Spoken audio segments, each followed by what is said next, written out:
Shadows hide you. I am listening. Our paths converge. So good to see you. Hail to you! Never lose hope. Here for a chat. I hear you. It has only begun. Fight on, friend! Hello and welcome to episode 327 of Concede, a Hearthstone podcast dedicated to making the competitive side of the game more accessible to you. It is Thursday, the 20th of January in 2022 in the evening. From Gadget, New York, it's me, Ridiculous Hats. From Karazhan, California, Boddick is not here this week. We had to record at a different time than usual, and he's chilling. It's all good. Got some work stuff going on. We have a special guest, don't you worry. But from Nomergun, Ohio, we've got Edelweiss. Hello, everyone. And extra special guest from Lordaeron, Illinois, it's NoHandsGamer. Hello. Hello. Video listeners, you saw. Audio listeners, you didn't. He waved with his hand. So, name debunked. I know. We're going to ask him a couple questions here, though. If you don't know No Hands, go to twitch.tv/NoHandsGamer and go follow. If you have a Twitch Prime, just get it out of the way. Just use it while you're there. You know, I mean, what are you going to do with it otherwise? And thank you so much, everyone that has left us reviews. Really helps other people find the show. No new patrons this week, but patrons, we love you. We think you're great. And, Lance, let's ask you. Edelweiss has a couple questions for you. Yeah, so I wasn't on the show the last time you were a guest. I believe that was May of March 2020. Yeah. It's been... It was at post-March, so okay. May of 20, that feels so far away now. So, Yeah. but I guess, yeah, it's weird. Forever ago. But Yeah. I had not yet joined the show, so I didn't get the chance to interview you. But I'm very familiar with you, actually. I think you're one of my favorite pros just because you make a lot of your own decks, which I find really cool. Thank you. Still, at the end of the day, most of the decks I play are not my made, but, you know, Yeah. you gotta give it a little shot. some of your own. Yeah, exactly. Yeah.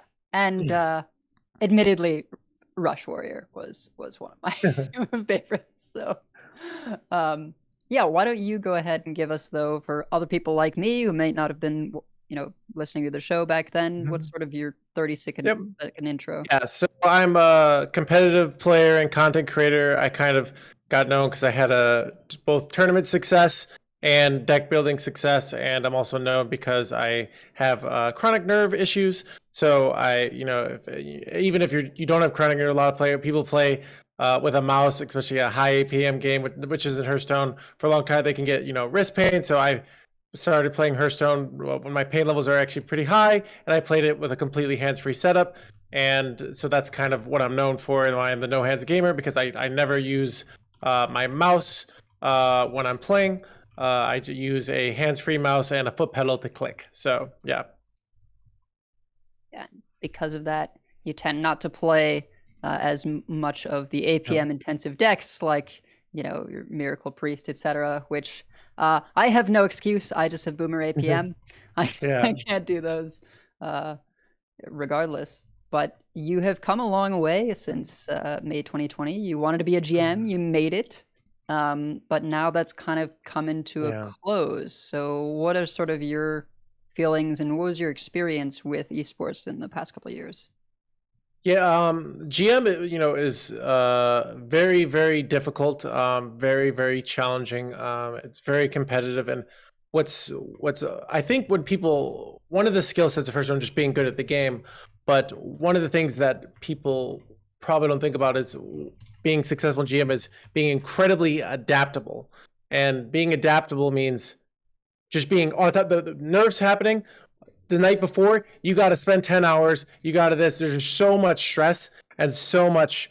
So a lot of success is just being able to handle that stress. So it might be a thing of, maybe in a well-relaxed environment with time to prep, which is what I ideally like. When I used to prep for Masters tours and stuff, I would know my lineup 2 weeks before.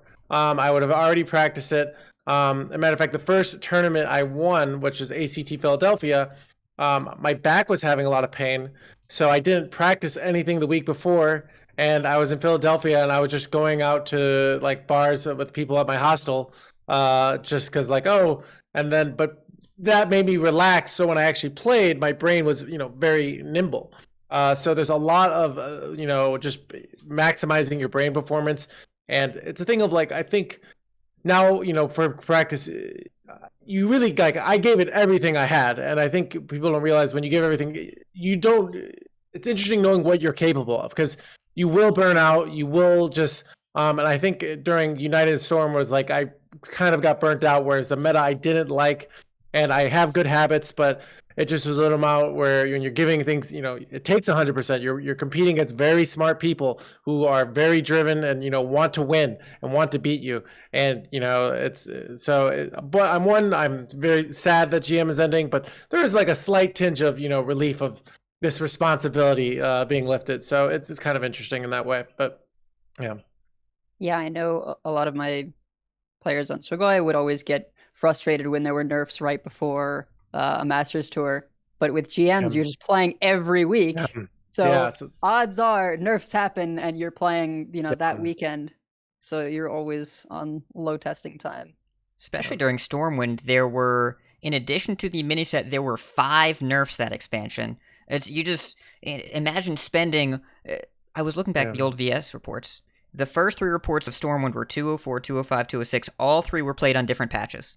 The first one had Conviction Battlemaster was a 6-mana combo instead of an 8-mana combo. The second one, D6 existed. The third one, neither of those things existed. Like, think about all the amount of time that people put into Learning Stealer, and it's just gone. Like, it's just a very dynamic environment, but also, pretty difficult to prepare for, and very high pressure, and that meta was crazy for a lot of reasons. Yeah. So shifting over to the content creation side of things, your Twitch and YouTube presence has, grown considerably as well in the past couple of years, kind of riding off the, rising to GM. So what has that experience been alongside? Are you maybe excited now you get to focus on that as? Yeah, I think it's a thing of, right now, I think part of the things are going well is I'm sort of emotionally prioritizing content creation. This year, I'm giving, a chance to content creation. I'm going to see how I do. I got to make more money through content creation because, a huge amount of my income was GM, and see if it works, I'm giving it a lot, but it's a thing of now, it's kind of a thing of, there would be days where I was under so much strain for GM, and I still want to stream, and then I would, might be toxic to my Twitch chat because like I'm under all this pressure and chat says, oh, what's the best deck to play? And I just can't take it, and it's a thing of like, it would be better by this.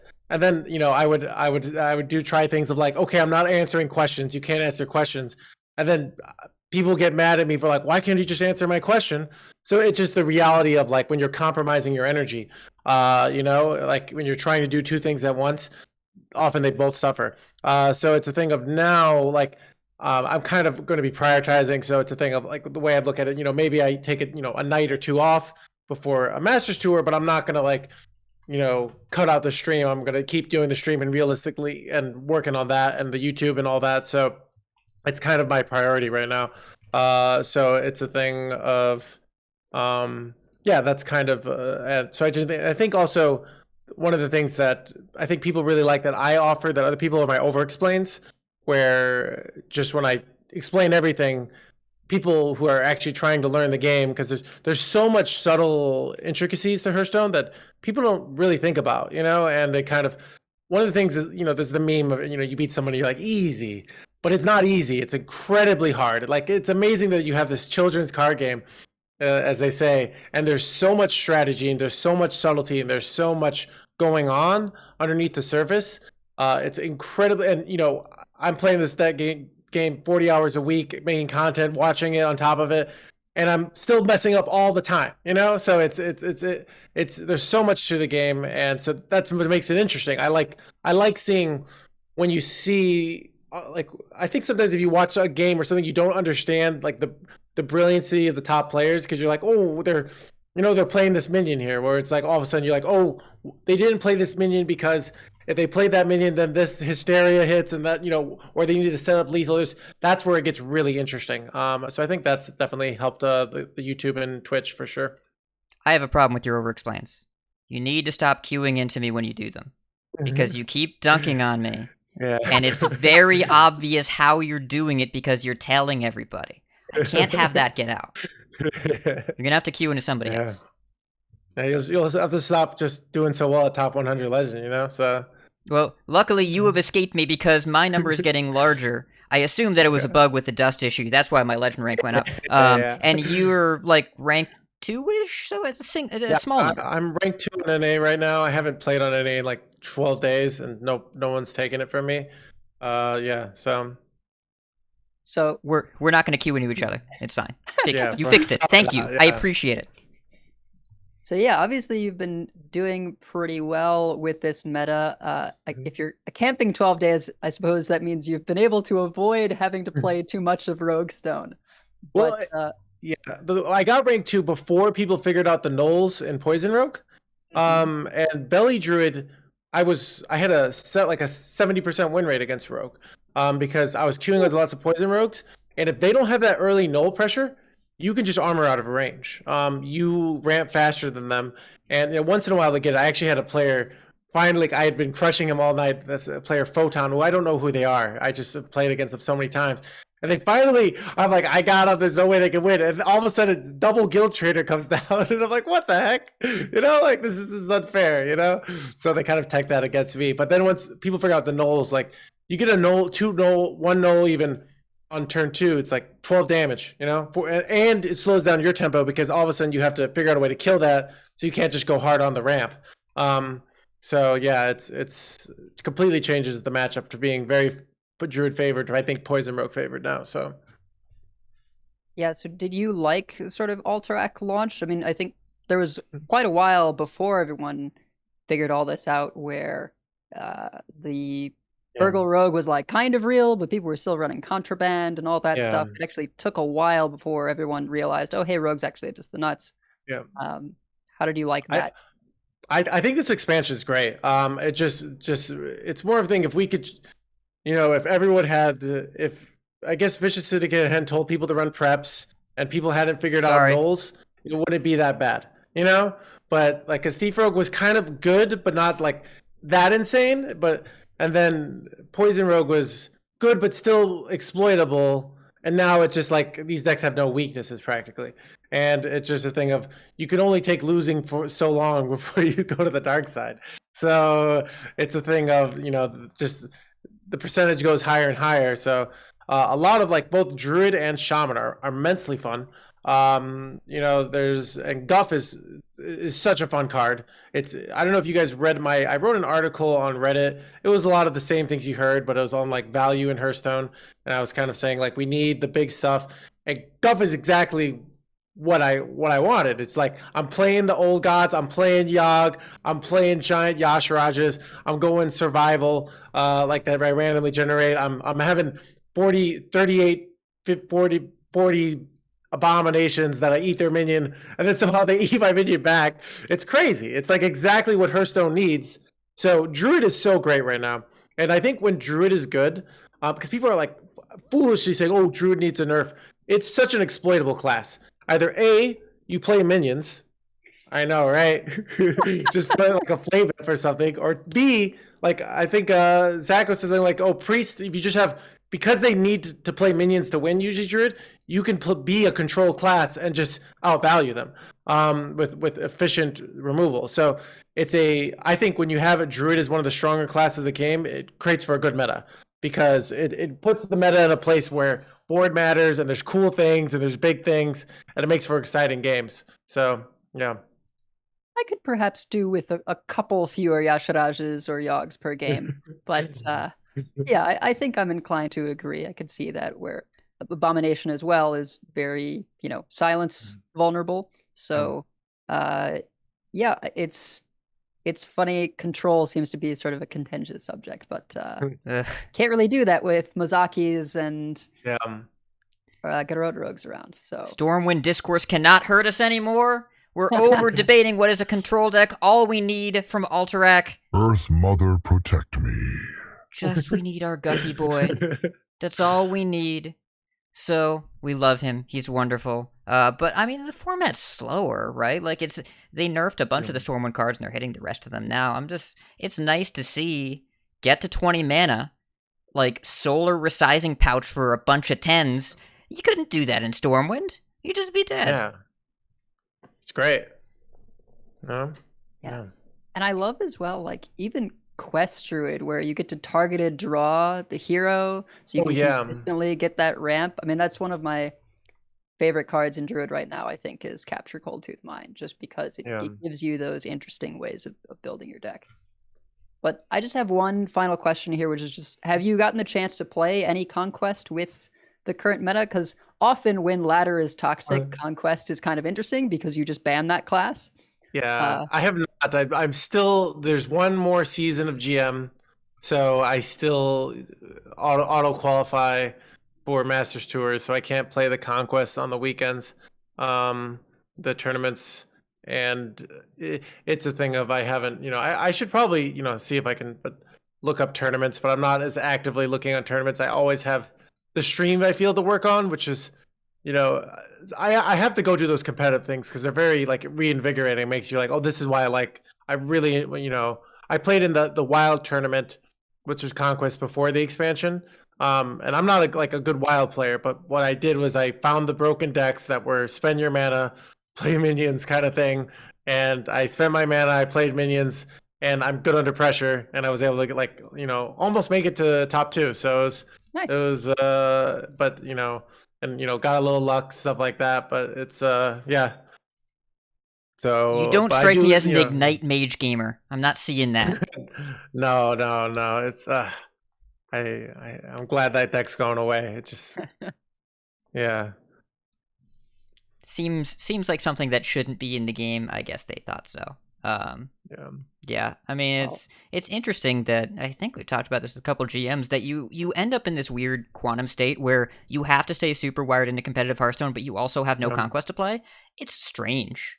Like, it's just a weird thing. We've actually wound up over in THL. A bunch of GMs just start playing because they want to play some Conquest. Yeah. So it's you often are theory really. You know what decks are good, but you're kind of theory crafting what is the optimal lineup as opposed to, I'll go to off curve and see, what are the top performing lineups, and you might think, oh, why is the GM copying off the people trying to get the Masters Tours, but you could see a lot of times strategies emerge mathematically that would take a long time to theory craft, so testing is almost always a more efficient way to find your answers than theory crafting, so. Yep. Playing Hearthstone helps you be better at Hearthstone. Surprise. Also, that off-curve website, it's a very handsome website. I'm a big fan of that place. Yeah. Shout out to Steve for off-curve Wiki website. good. Well, you mentioned some changes in Wild. We should probably get over to news because there's hold on a second. quite a lot of it. Hold on a second. We don't have to rush to the news. How's life in ladder? No hands. How you been doing? So you're not playing on Americas. How's EU going? How's life going? Talk to us. Oh, it's going good. I'm amazed that I just keep playing Belly Druid, and I call it Belly Druid. I know some people call it Ramp Druid, but I called my Enrage Warrior Egg Warrior. I call this one Belly Druid. It's much more spicy name. Food focused, very important. Yeah. Eggs and bellies, and we're about it. Yeah, and but yeah, it's a blast, and it's doing well. I'm doing experimenting with variant. We'll see which versions come out on top. But yeah, it's even though Rogue is toxic, and there are days where I'm like this.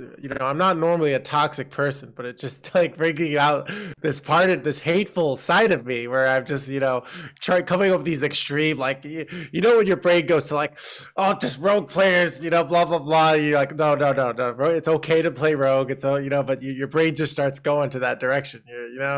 But when you get double Wild Paw node on too, so but yeah, it's still, the meta is still a lot of fun. It's just too much Rogue, so, and yeah, I think I listened to.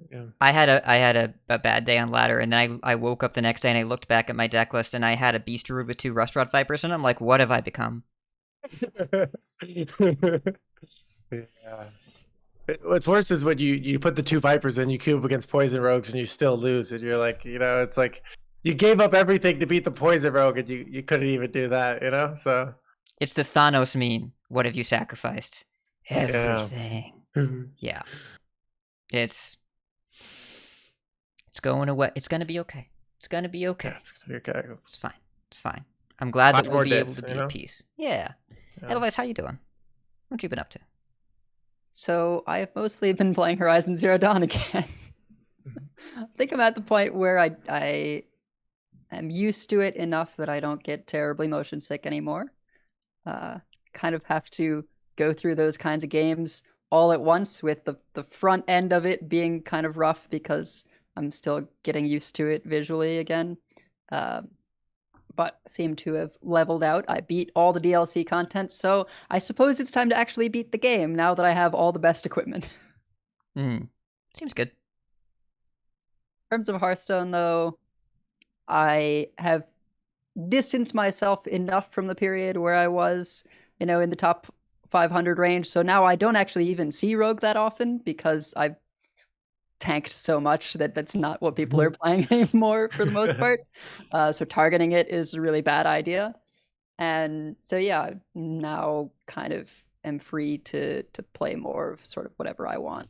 And it's kind of a weird thing, that difference at various points in the ladder, right? Where in top 1,000, let's say, there's like tons of Rogue.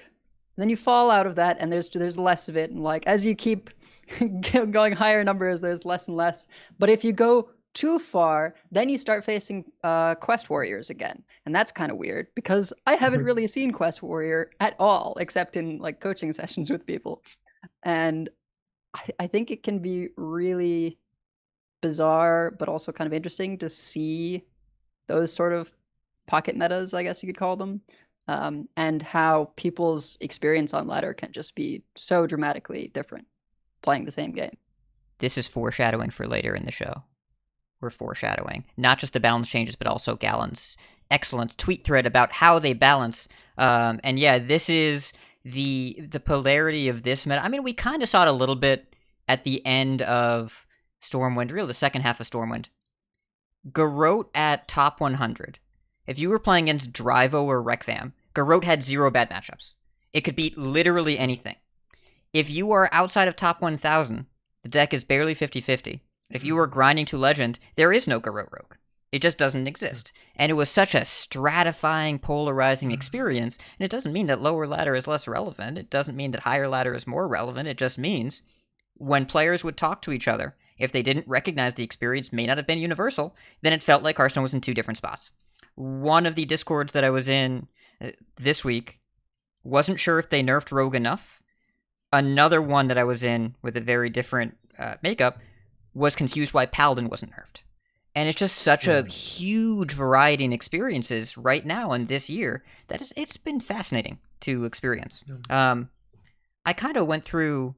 So I've been hovering in top 200 for this month. I started the month higher, and then I'm not anymore. But still, within the top 200, there was this weird blip last week, where after the episode last week, where I did really pull back. But keep in mind, when we talk about here in the show about pulling back from engagement, that meant I went down to about 10 games a day. That's my reduced engagement, so I want to make sure I'm clear there on what that means, because it was more than that before. The Fifth Amendment protects me from disclosing specific numbers. But after the VS report last week, Friday, Saturday, people kind of stopped playing Poison Rogue because of all the Druids and Vipers. And they just kind of went back to Thief because people were trying to farm Poison with Thief with Vipers. Like, it's okay. It's not really the way I want to go, because sometimes they get draws where you get to attack with minions on turns 3 and 4 and not any other turn that game, because they null your early drop, and then they cloak scabs, and then they kill you. But other times you get the good draw, and they don't, and you Viper them, and you win. But then when people switched over to Thief Rogue, then Mozaki came back, and seeing more Mozaki was a bit of a client closer. I'm like, we're gonna let this work itself through the system. But Zacho had this bait deck that I had to play that was good against rogues. Wildfire Rune Mage, actually kind of okay. And pretty fun against druids, unless you get yogged for lethal, which has happened a couple times. Or Yasharaj for, a bunch of armor and 6/6s again. But there is not really a more fun experience than fatiguing them, because you load mass polymorph into your parrot, and then play 2 parrots for polymorphs, and then Dawngrasp Hero back the 4th polymorph. And the 4th one is how you win. First 3 are usually good enough. The 4th one is the lock. All you gotta do is sheep them 4 times. So I don't know. That was standard, and that happening in standard... Sometimes those sheets hit you in the face and it can hurt, So yeah, well, like, if you pouch for survival, and then, like, I sheep you, and then you're like, all right, take 30, like, I don't want that to happen. But, sometimes you have to mortgage a board of sheep. It's very... like you said, No Hands, I agree. I think Ultrac is excellent and goofy, and it's just being held back by a couple format warping outliers, which it looks like might be addressed in the news, so I guess we'll talk about that now, but no. There's a lot of potential here. I've been playing a little bit more, been having a little bit of fun. However, today, one last note, they're taking away... Well, Thief Rogue is getting a lot worse. I do think that deck will still exist, but it's getting a lot worse. But because people know that, they're playing a lot more of it today. Cut a Swashbuckler and add a Vanessa. Thank me later. The first 2 games I played, I stole 3 total nulls. Like, it's just when they go tradable, Swashbuckler on turn 2 into a null, and then I go... coin Vanessa, step Vanessa, null. That was pretty good. It's pretty good. So it's just throwing it out there. While people are getting what they can out of their nulls, go ahead and get what you can out of their nulls too. All right. This episode is entirely news-focused. There is no tournament section, there's no explanations, and we still might be over 2 hours. Are you all ready? Let's go! Gadgets and Gazette always gets the scoop. Okay. I'm putting the Scabs nerf on screen because I want the viewers to have an enjoyable experience. Just looking at that. Just looking at that 8 in the corner there. Just enjoy that, listeners, viewers, listeners. Hear the 8. It's in your ears right now. However, surprisingly, this is not the most urgent news item of the week in terms of coverage, because social media and the Hearthstone team are at odds due to a mistake that could have been a small mistake, but actually was a really large mistake that ended up having some consequences. We're going to talk about Dustgate. Yes, it deserves a gate, because if you are a Twitch streamer or No Hands, you can tell us what your chat's been like over the past couple days. I'm guessing they are one track in terms of their communication with you. What happened to my dust? Could you explain? I had 8,000 dust, and now it's all gone. Please explain, Yes. So, I perfected this on the Angry Chicken yesterday. I have a 4-minute explanation. I said it was only going to be 5 minutes. It's actually 4. So, we're going to go. All right. So, on Tuesday, on the Americas server, a bunch of people logged in and got giant piles of dust, sometimes once, sometimes twice. 2,400, 5,000, 8,000, 8,800. I got 8,800 twice. Now, this was supposed to be, we found out later, but there was no communication in-game. This is supposed to be the golden cards on the Honor track or the golden Localar on the paid Tavern Pass. There was a brief point where you could have gotten these in your end-of-season rewards, arena rewards, or duels rewards. They were not in packs. It was only from drops. A very small number. But they were given out by mistake. This was a script that was intended to refund those excess copies, delete them, and give you the full dust value for them. The script was, in a word, overzealous. It deleted a whole lot of copies, hundreds of thousands of copies of all of these cards from all of these people. All sorts of, tons of people. And no one had any idea what was going on. Including, but not limited to, a lot of people on Twitter, and also a lot of the people that make the game. So, Deck Tech was on the job, investigating, as he is known to do, well after hours. Thank you, Deck Tech. And they was saying, well, we'll communicate on this, but what I have right now is it looks like this was there were some bugs with the rollout here, but this is meant to be a refund. 20 hours later, we got the first forum post that was the official communication. Nothing in the game. They can't really localize that fast. Hearthstone's in 20 languages, so in-game communication takes a few days to prep. There wasn't really any way to do that. So they made a forum post saying they were going to fix the issue by reverting the unintended dust bombs and restoring the missing cards. So, it was awkward in how that rollout worked, because they removed the extra dust first in waves and then restored the cards after. And the restoration was going on during when the forum post went up. So some people would log in, they would see their dust value go down, it would end up at 0, they would then dust a card to test to make sure they weren't in negative dust, then a second wave of dust reduction would hit, they would lose that dust too. Whereas if you just left it at 0, nothing happened, because we thought there might be negative dust, but there are 0 reports of negative dust. So, no matter what you had, you couldn't go below 0, and it's not a visual thing. If you went to 0 and then waited for this to be over and dusted a card, it went up. You were at 0. Can't go below 0, apparently. On gold, you can. On dust, I guess you can't. So, the heal up was going out. Players got their golden cards back eventually, but it took a minute. Players lost their dust in waves. And that was it, right? No. Social media does not let go that easily. And it was a strange time, because they gave us a bunch of dust. If you crafted cards with it, you got to keep the cards. And then they took away the same amount of dust they gave you. However, many people were sure they lost more dust than they gained. Blizzard looked into it. Engineers looked over tons and tons of accounts, did not find a single instance of this happening, but people are still saying it happened to them. No proof of that. There's a thread over on Reddit. You can post your B tag if you want the engineers to look. The engineers looked at every report they got sent and found 0 instances where anyone lost more dust than they gained. However, this is problematic because a lot of people made crafting decisions with dust they previously owned because they got a bunch more dust, right? If you have $100, spending $5 is a lot less of a big deal than if you have $10 and you spend $5. Reasonable concerns, reasonable disappointment.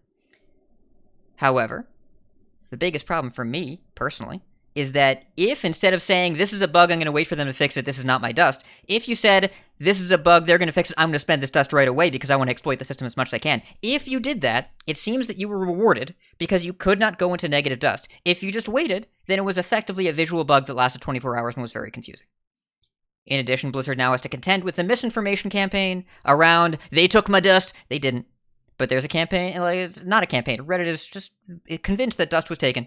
No evidence of that so far. Not a single report that was confirmed or substantiated. And, if you think about it, No Hands, we were talking about this before. Hearthstone has 23 million players.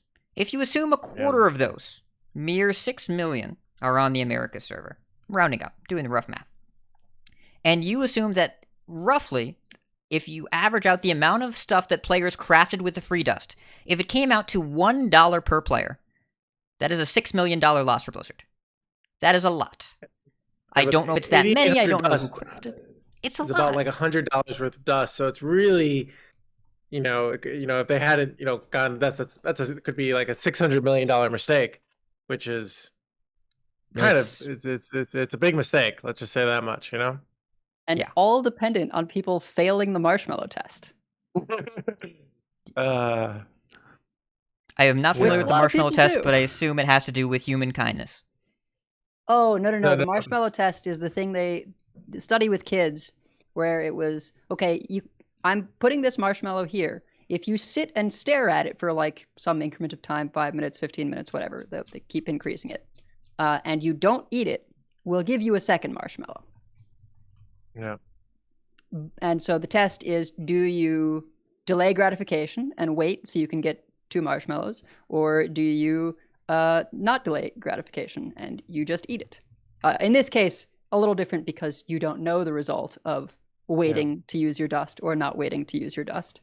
But yes, if you were all set to spend the dust as soon as it entered your account, then you got a little bonus there, which is not great.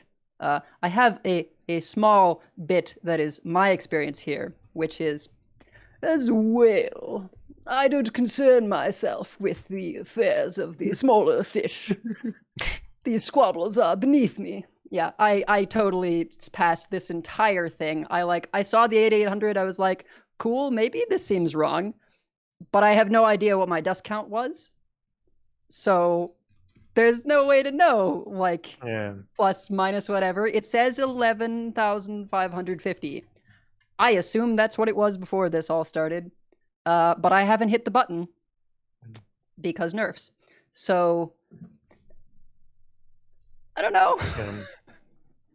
Yeah. When I was younger, my dad was always trying to convince me to, balance a checkbook and not just use the online banking.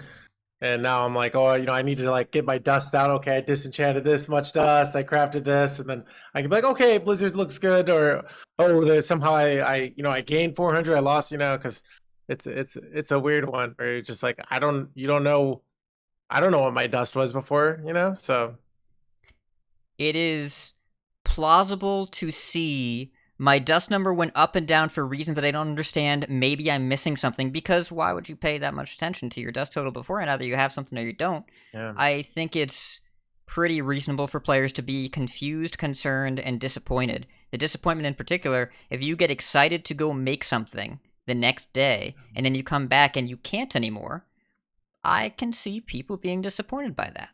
I don't know if we were supposed to keep the stuff. I don't think that Blizzard should just give out a bunch of millions of dollars and be like, it's our bad. Just, go buy yourself something nice. I understand that not being the answer either, but I don't blame any players for being disappointed by it.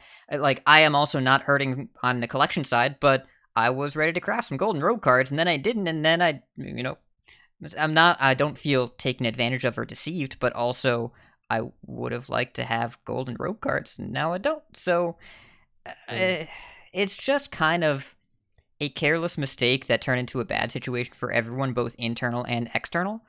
I don't love the Reddit lynch mob right now. I never do. No, we don't. But the amount of that took my dust, there are complaints, there are allegations that they're going to start class action lawsuits. Like, bruh, what are you going to sue for? What are you going to do? But I don't know. It just kind of paints a there's a little bit of a cloud over this week when should have been, I think, more of a positive thing. Yeah. Reddit may as well be the dark web to me. It's just a place I do not go. Yeah, probably a good idea. But I always feel like some of this stuff where it's the world's rough right now. I don't know about you guys, but yes, when you have, yes, it is. If your life, you feel out of control of your life, and the one thing you have, at least I have my dust. Then it's like that's that just people kind of react to that very heavily, because that was like the one area where when things are better in the world, you're like, oh, I had 1,800 dust and then I lost it. Whatever. I'm gonna go get some chicken or something. I don't know what people do, but it's it's not a big deal. But yeah, I think that kind of can make this one thing just feel huge, So yeah, there are some really questionable analogies as well that are being made around this. This is a refund that you thought you were going to get. The IRS said that you're going to get a big tax refund, then called you the next day and said you weren't, and then you bought something because you thought you were going to have more money. Sucks, but no one was harmed here. It just is an unpleasant experience for everyone involved, so. This was my experience with unemployment. Oh no. It's terrible. Because I requested unemployment, like many people early pandemic, and I never got it. I was supposed to, but checking all my bank records and everything, there was no transfer. And then eventually I got a notice saying, you were overpaid unemployment. You have to pay all this money back. And I'm like, excuse me? What? I didn't get it in the first place. Yeah. Yeah. It got worked out. No one need be concerned. I checked in with the appropriate authorities, and they're like, yeah, that probably wasn't us. It was likely some kind of scam. But well, okay. Yikes. Yeah. Well, it looked all official though. I'm glad he didn't get scammed, I suppose. Yeah. Anyways, this is I don't think there's any real way they could handle this differently. I don't think that this will be a lasting impact. It just kind of sucks. But what I am happy about is that we are getting some balance changes, and that I think has a lot more upside. So let's talk about it. We've got 1, 2, 3, 4, 5, 6, 7, 8 changes, 1 buff, 7 nerfs, including a couple nerfs for Wild. By the way, this patch is crazy, huge, enormous. I am warning you right now, if you are a Battlegrounds, Mercs, or Duels players, we're going to touch on your formats. And I'm very excited about what's coming to Battlegrounds in particular. But we're also not subject matter experts here, so you'll get some high-level stuff. You are looking for a card-by-card review of the buddies. You were in the wrong place, but I hope you stay. We like having you here. Listen to No Hands, he's really smart. We're here too. You can go over, check out like the Sun Glares BG Roundtable if you want card-by-card. We're going to give high-level overviews as people that associate with BGs. I guess we'd call it more casually. Just throwing it out there. But we are going to talk about it, just from a high level and not from a level of expertise. However, standard, we're going to talk about Rogue. Let's talk about Rogue. First of all, Scabs is going from 7 to 8. Rogue has seen significant increases in play rate and win rate since the last patch, and Scabs is a pretty clear outlier in terms of power. We expect this change to make a fairly large impact in the strength of Rogue archetypes across the board. Wild Paw Knoll, 5 mana 4/5 to a 6 mana 3/5. Wild Paw Knoll was intended to be a strong payoff for Maester of the Masquerade's fun effect, but it has been overperforming in this role. Even in decks that don't have dedicated burgle strategies, we're adjusting Knoll to both come down a bit later as a slightly smaller threat when it does. By the way, for those of you in the back, I'm going to say this again. Wild Paw Knoll was intended to be a strong payoff for Maester of the Masquerade's fun effect. Intended. There have been many concerns that Maester was not intended. This is not the case. And finally, Cloak of Shadows, 3 mana to 4 mana. We're happy with Poison Rogue when it's a niche player in the metagame, but the current play rate of the archetype is much higher than intended. Cloak of Shadows also combined with Shadowcrafter Scabs for frustrating play experiences. Reducing the power levels of both these pieces should bring Poison Rogue's overall power level back in line. Before we even talk about that, it's also relevant to note Wild Paw Knoll is maybe one of the buggiest competitive standard cards in history, along with Secret Passage, which is just a weird card.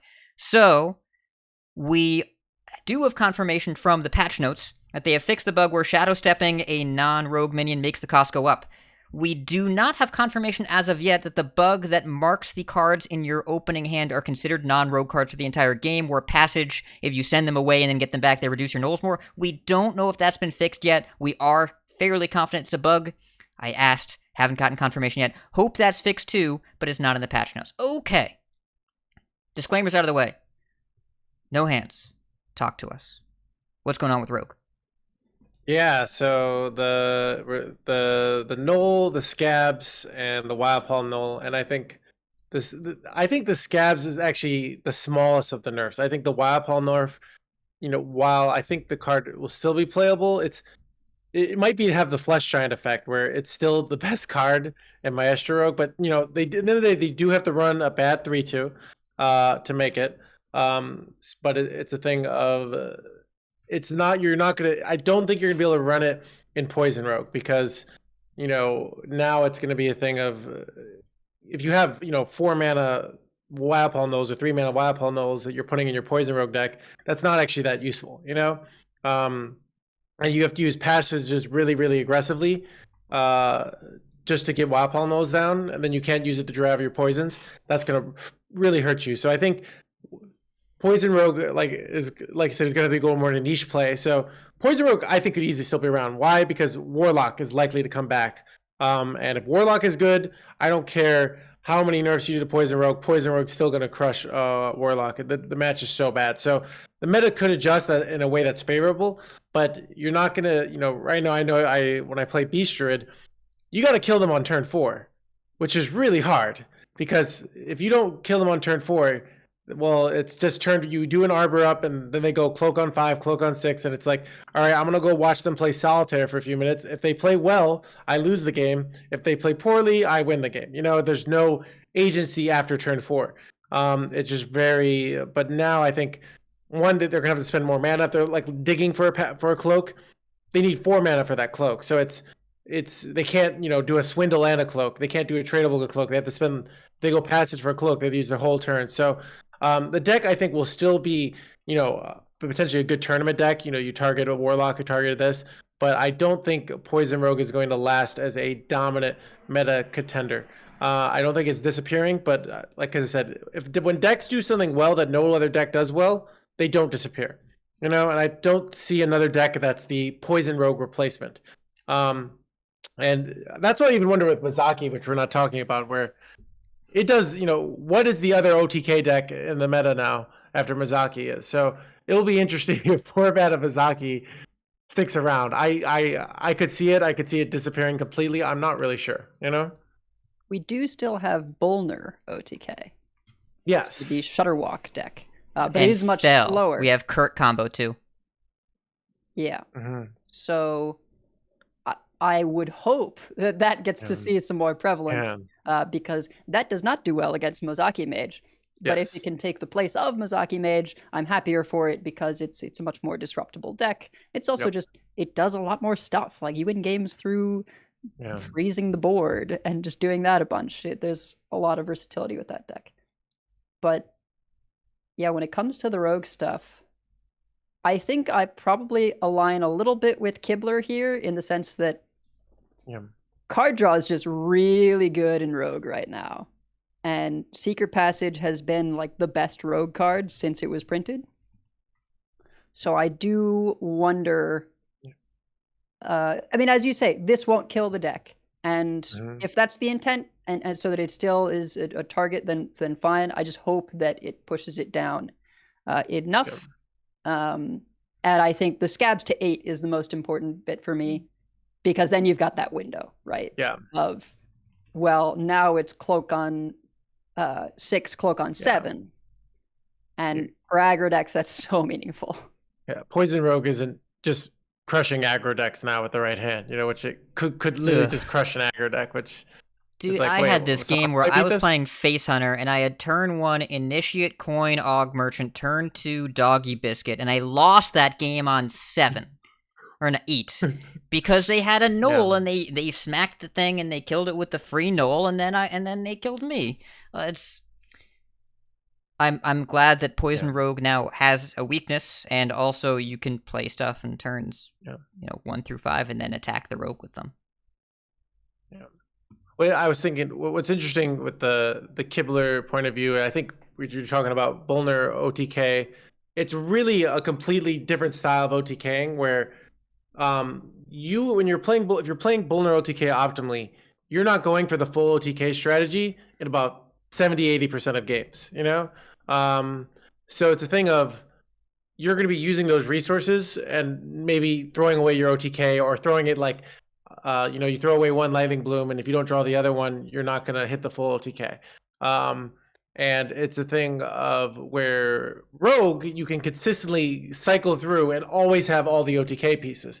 Where with Shaman, that's what makes it interesting. Some games you get the OTK real fast, like right on turn 10. I think I actually had somebody, they had weapon hit, they got their Yasharaj down to 8 mana, and they kind of OTK'd me on turn 8, which was a little bit surprising.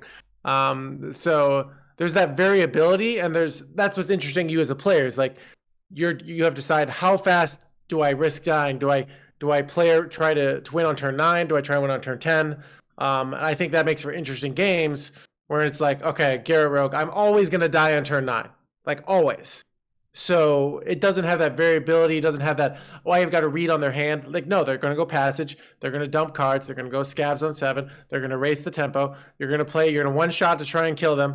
And if you don't kill them, they're going to go guild trade you OTK you. And that consistency and that reliability of doing that exact same combo every turn makes it very repetitive and, has that more of that, maybe that feels bad kind of feeling.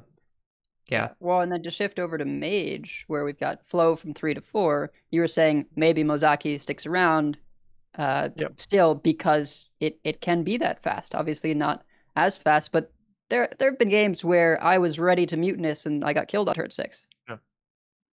So if like the meta is let's say nobody's running mutinuses and there's no OTK deck and Warlock is everywhere, well then maybe people start playing Mozaki at 4 mana Incanter's Flow. Now, the moment people try and target that, you just get face hunted and it's going to get absolutely demolished because it's going to be so much slower. So but that can actually make it good for the game in that it's an interesting tournament strategy where somebody's like, okay, I'm going to bring Mozaki Mage, I'm going to bring Poison Rogue, both decks that are tier 4 in the meta, but they're just going to hard target Warlock and they're going to win a tournament even though. So I think that's not necessarily a bad thing. But it's when these certain kind of decks are the meta definers. I like when meta definers are like survival druid, where it's like, okay, how do I beat these giant things? I think that's more interesting for the meta definer. Thief Rogue, I think, is an okay meta definer. But Thief Rogue, if it wasn't for Poison Rogue, this meta wouldn't have been so toxic because you could play Freeze Shaman, you could play, Warlock. There'd be so many more ways to counter it. But because Poison Rogue is kind of fixing Thief Rogue's weaknesses, that's what makes it so toxic, Yeah, there's this push and pull between the two rogue strategies, which have pretty different matchup spreads, combined with the fact that Noel warps what you can do early game. I think a lot of the concerns I've seen where people are suggesting move tradable to 2, the only reason we have time to trade is because playing 1s, 2s, and 3s is such a mistake right now, because they just die to your 0-mana 4/5s. So instead, we just sit there and trade, and do whatever, because why would you go wide when you get so immediately punished for it by Gnolls and Plunderers and whatever, which are a single target, but it doesn't matter, it comes down so fast that it just snowballs the game. So, makes sense to me, and I was thinking, if you're looking at the fastest from-hand kill right now that is most likely to define the format, I think there are a couple options. Warlock, you mentioned, No Hands. I think that Warlock is pretty likely to be the defining strategy of you must be this fast to ride the standard format. That the fatigue kill is not plan A, but it is a plan. And it does work pretty well if you're looking to play, Zyrella Death Rattle Priest or whatever. You're probably going to die to Dreadlich Tamsin, which, by the way, is good enough for Quest, I'm sorry. You're probably going to lose to Dreadlich Tamsin on an empty library, and then just kill them with your third backfire. But that deck has a lot of weaknesses, despite the Reddit memes. It is entirely possible to attack that, and keeping Mozaki intact and keeping Poison Rogue intact so that it can exploit a Warlock-heavy meta, maybe not a bad idea, as long as those decks have weaknesses of their own and don't kill you on turn 6. Seems fine. The other option that I could see coming back, Garrote Rogue. It'll be worse than it was before, but you can still do that. The card draw argument, I thought Kibler's video was interesting, and I totally see where the points came from. I don't land in quite the same spot, but it makes sense, and the experience of losing to chain, bulk draw, and mana direction into kill you sucks. That is not a great experience. However, when they wanted to kill OTKDH, they did so by nerfing Moar because they hit the survivability. When they wanted to kill Garrote Rogue, well, the second time. The first time, it was still around. The second time, when they nerfed Octobot by hitting the mana cheating, and when they wanted to kill Celestial Alignment, they did so by hitting the mana cheating. So, it's really a question of how good the deck is at the worst thing that they're supposed to be bad at. And Poison Rogue got so much better at survivability that it became super toxic. Thief Rogue was just really good at it was just kind of generally good at everything. Draw by itself combined with mana cheating isn't enough, and if you need an example of why that argument doesn't quite work, you have Brute DH in Standard right now, and the deck is bad because you spend your entire game drawing cards and cheating mana, and then you die. Because you have no good defensive tools, your Brute costs 1 billion mana, and so you just draw and cheat and draw and cheat and draw and cheat, and then you die. It can win sometimes, but it's not good enough because the way they killed that deck, by nerfing the free defensive tool, by nerfing the Gnoll of that deck, which is the Irebound Brute, that's how you make a strategy less capable. Nerfing the draw makes it less reliable, but it doesn't make it less effective, just makes it inconsistent, and that's not super fun to deal with. I think one last touch on the part of the issue with draw is it doesn't come at a tempo loss. So if I play Skull, the idea is I'm spending 6 mana, but I'm getting 9 mana. So, or if I go Passage, I spent 1 mana for 4 cards. So not only, I don't really lose a tempo with a Passage. So the classic draw theory is like, if I play Arcane Intellect, well, I'm not developing, and that allows my opponent to get a tempo advantage. So I have to spiral back. But now it's you can draw while, or even increasing that tempo advantage of the Skull, where you literally play 6 mana and you can get 9 mana worth of stats. So you're just objectively better off in that scenario. So I think there's a lot of that going on where there isn't that cost to draw. And certain classes do have that cost to draw. I think, Shaman has that cost to draw. But Warlock to a degree, I think, right? Like you got to take your time to do it. It's not free. Yeah, you got to tap. You got to spend that mana. You do get the advantage of the hand buff, but you still have to spend that mana and take that damage. And sometimes that damage can cost you the game. So there is that cost, So I think the idea of draw shouldn't just be free. It should be at a tempo loss or there should be some sort of cost to drawing. If that makes sense. Yep. Yeah, and I think that's why it's been insane, as you say, with Passage, and then on the mage side of things, Spring Water. Yeah. Sometimes net gains you mana, when combined with Engage's Flow. And Cram Session is just like super efficient at 2 mana. draw 6 if you're doing Mizaki things. So 2 mana draw 6, yeah. 0 mana draw 8. What are you talking about? It's Whatever. Yeah. It's yesterday. People kill themselves with cram sessions sometimes by accident. Yesterday, my opponent went turn 1 Primordial Studies, turn 2 Coin Flow, turn 3 Flow, turn 4 Eggwin Cram Draw 3. I lost, did not win that game, didn't get there. Flow was printed in Ashes, and it spent a year being not a card. Then it spent a year being the mage card, and I'm okay with this change because I don't want to get flowed anymore. I'm good. It's been a while. It was the most popular class in the game for 2 expansions in a row. Even when they nerfed it to below 50%, didn't matter. You still saw tons of it. And it's just, get this out. Get it out. It's fine. Get it out. But we do have 3 more nerfs, 1 more for the standard format. This is the fun one to talk about. Warrior, the second stage of the quest from 2 pirates to 3 pirates. I'm going to read the dev comment here. This is the developers of the game speaking, not me.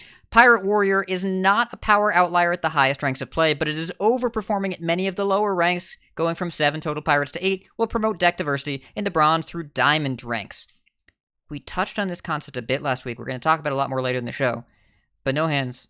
I'm sure you've made videos about how to beat Pirate Warrior. I'm certain you have. But talk us through how you're feeling about this.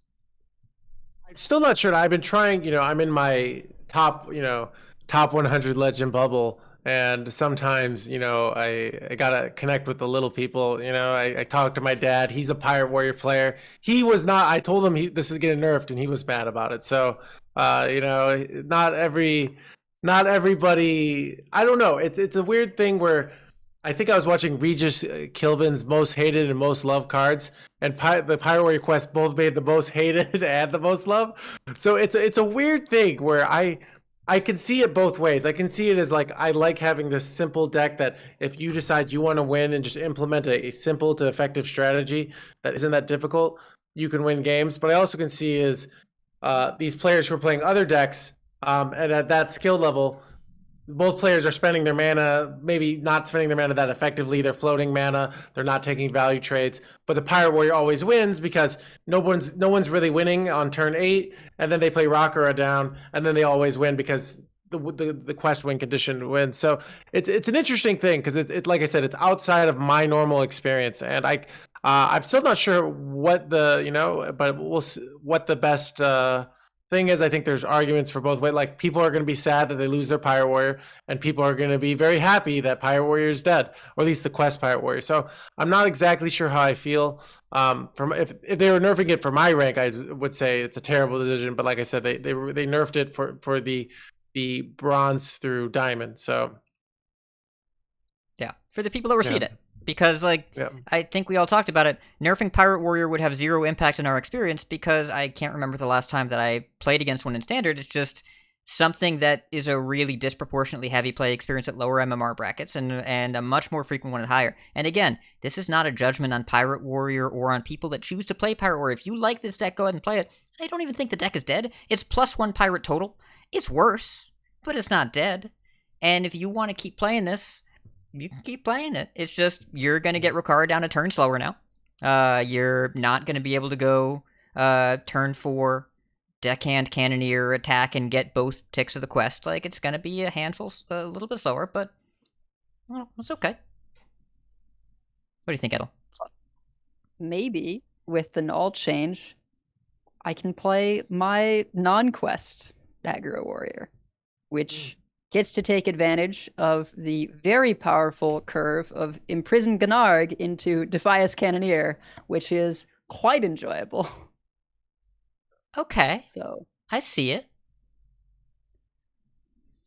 Yeah. Yeah, you get to be more targeting with your Harbor Scamps because you only run like 6 pirates or something, or 7 pirates. Sword Eater, Mr. Smite, and Cannoneer. So you only draw the broken ones, yeah. Exactly. Yeah. Okay. So, and then, I was doing Man the Cannons and Frothing Berserker. I don't know if that's something I can do, but it's a lot more viable when Null doesn't kill Frothing Berserker all on its own. So that combo would have been the toast of 2016 Standard. Would have been so good in 2016. my original Rage Warrior experiments were trying to do something like that, where I was trying to use like Blade Storm and Frothing Berserker to do some sort of OTK, and then the deck just kind of kept taking out. Okay, well this doesn't work, but Risky Skipper's still good, and then stuff like that. It's always an idea that almost works, but then it doesn't quite. It needs the. What's your charge minions get 1+1 attack? Warsong Commander. Commander. Yeah. Warsong Commander nerfed, and then it's ready to go again. So yeah. It's I, Rush now. yeah, that's don't true. know. Yeah, you just if that 1/4 becomes meta, of the that you take damage yourself. Oh, Soulbound Ash Ashtung. Yeah.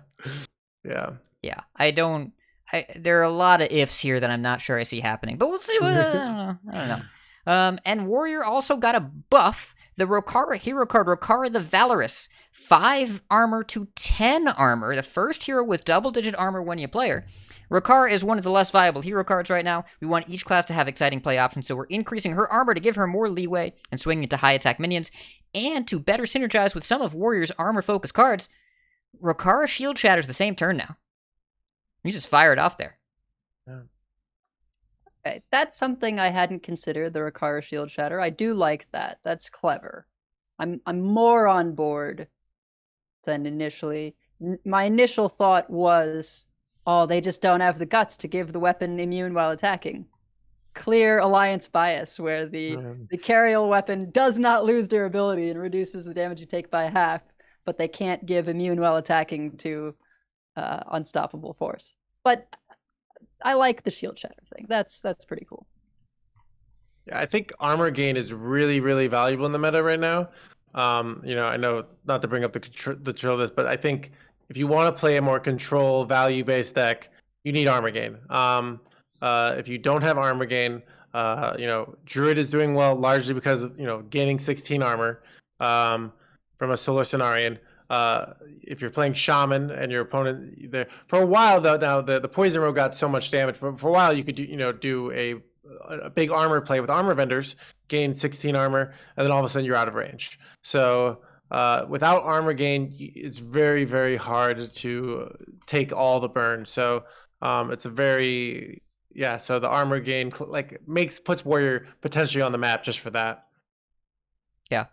They're still light on draw, which is the other concern I have with the Kibler video is that you need to print some draw because the classes that are the worst right now, the Priest and Warrior, don't have any. And so everyone having some draw is good, but the bulk draws is a little rough. And I am curious to see where this lands. I do think that you can play Fel DH or Quest Shaman and not have a ton of armor, and I would consider those more controlling strategies. So that starts to get semantic-y a little bit, but both decks have a very high density of removal and some late game power without a lot to do early game. So but yeah, armor has been really valuable right now, and if it remains valuable, then this is cool. I don't think Warrior still has the stuff. We're still on the mini set copium train, but this brings us closer.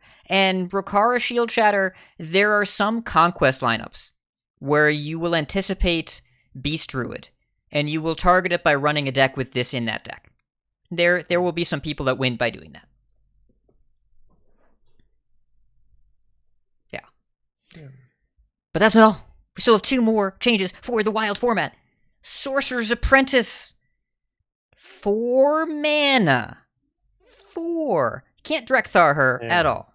And Rapid Fire. 1 mana, 1 damage twin spell to 2 mana, 2 damage twin spell. No longer a fit in odd decks, for obvious reasons. The Rapid Fire and Sorcerer's Apprentice changes are targeted at some of the strongest decks in the current Wild metagame to improve the long-term overall health of the format.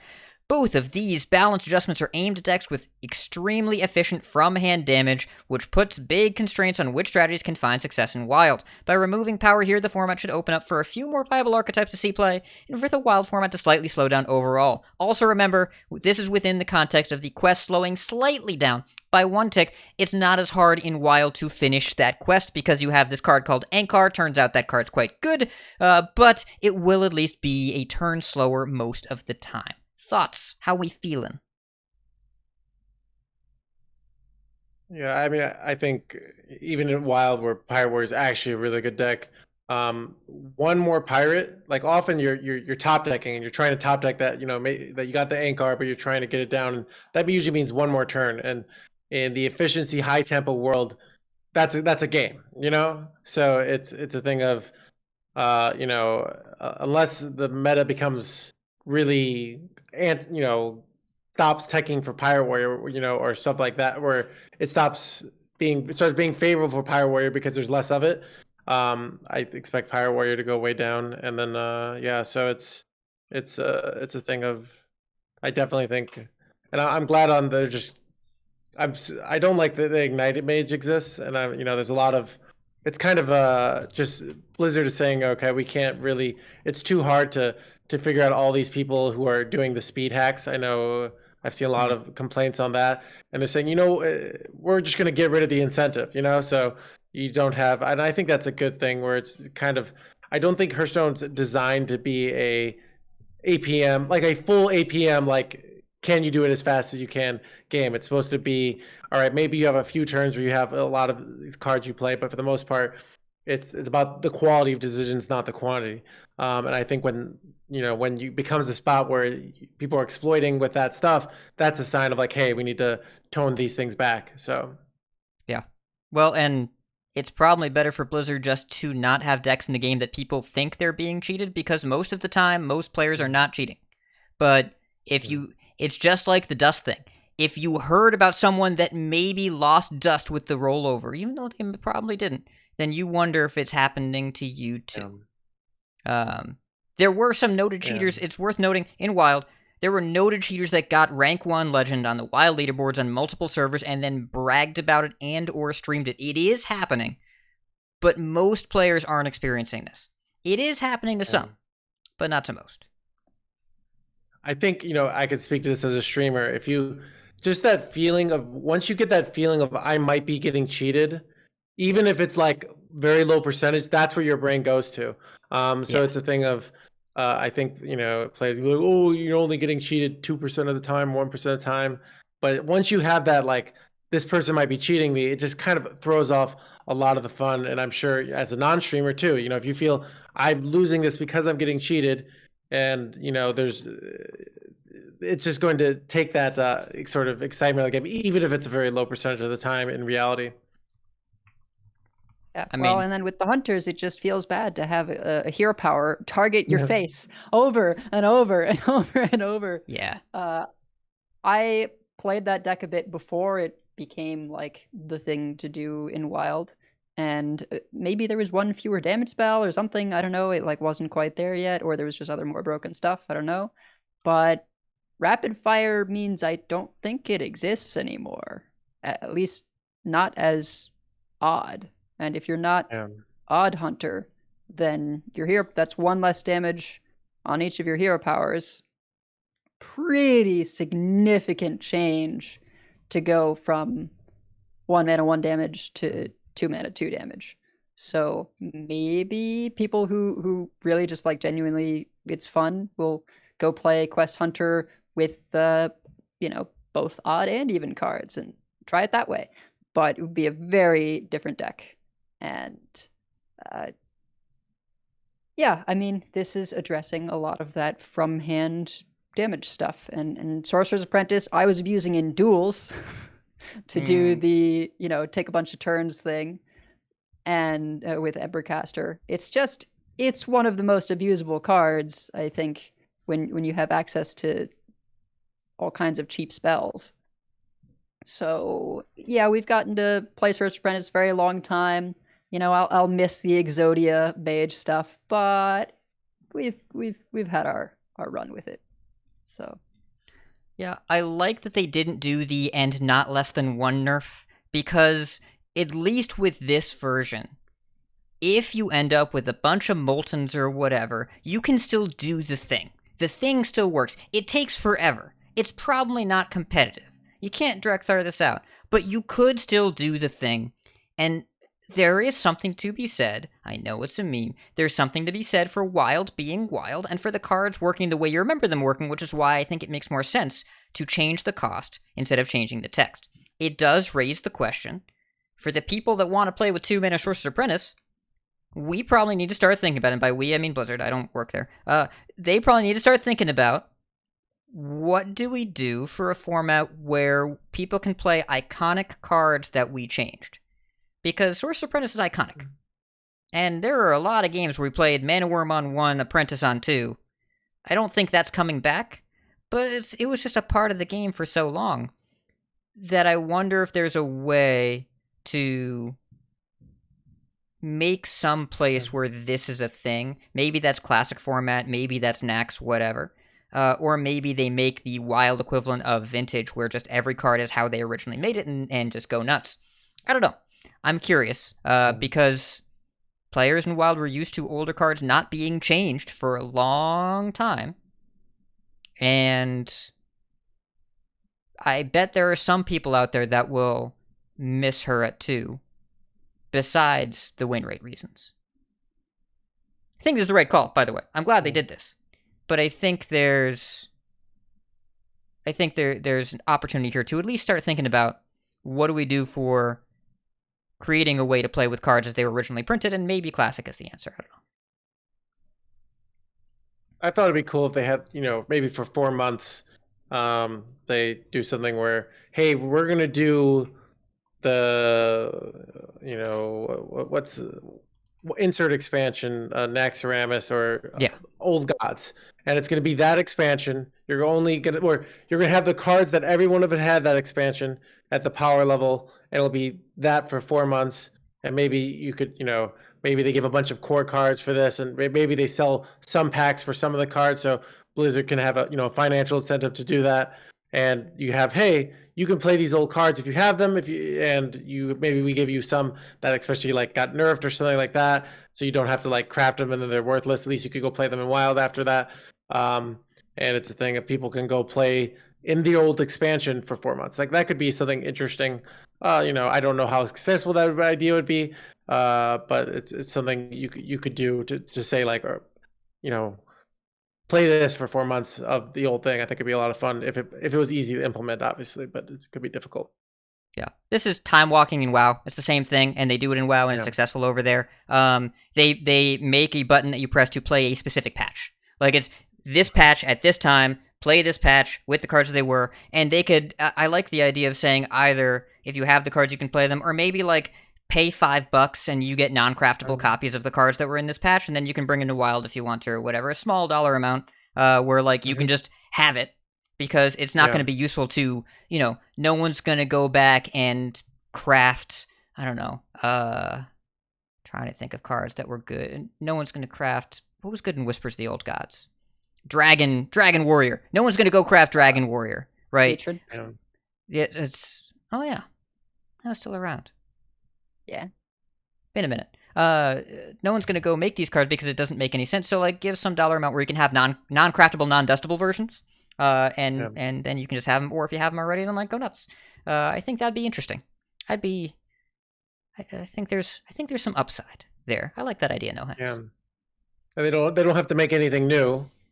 And they could just say like, we're going to do what I would find interesting about that is somebody goes, because people are getting so much better at Hearthstone. You go back and you're like, hey, I actually broke the meta that no one broke, 2 years ago, but there's actually a way to exploit it with no new cards. I think that could be really interesting because players I think the game is much more competitive than it was. A lot more stuff has been figured out. Yeah, I mean, look at Classic. Phase Hunter's bad and Shaman is good. That was not the narrative 7 years ago. Yeah. Phase Hunter was so OP they needed to nerf it, and Shaman was unplayable. And that was just wrong. It was just wrong. So it's been fascinating to see. So, we actually have a Twitter thread from Gallon that I'm going to read here. He just tweeted this out today. Originally wasn't in the show notes, but I want to share this because it talks about how do you balance and who do you balance for? So I'm going to read this from him.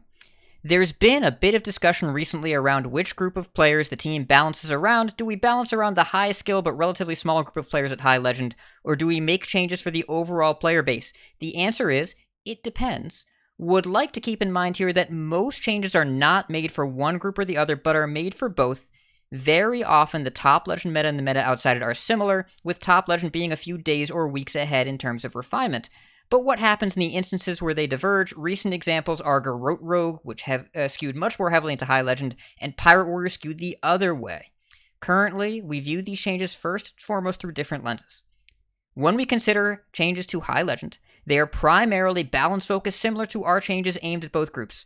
Some example questions asked, is this enough to bring the deck back in line power-wise? What do we expect to see happen in the meta after these go live?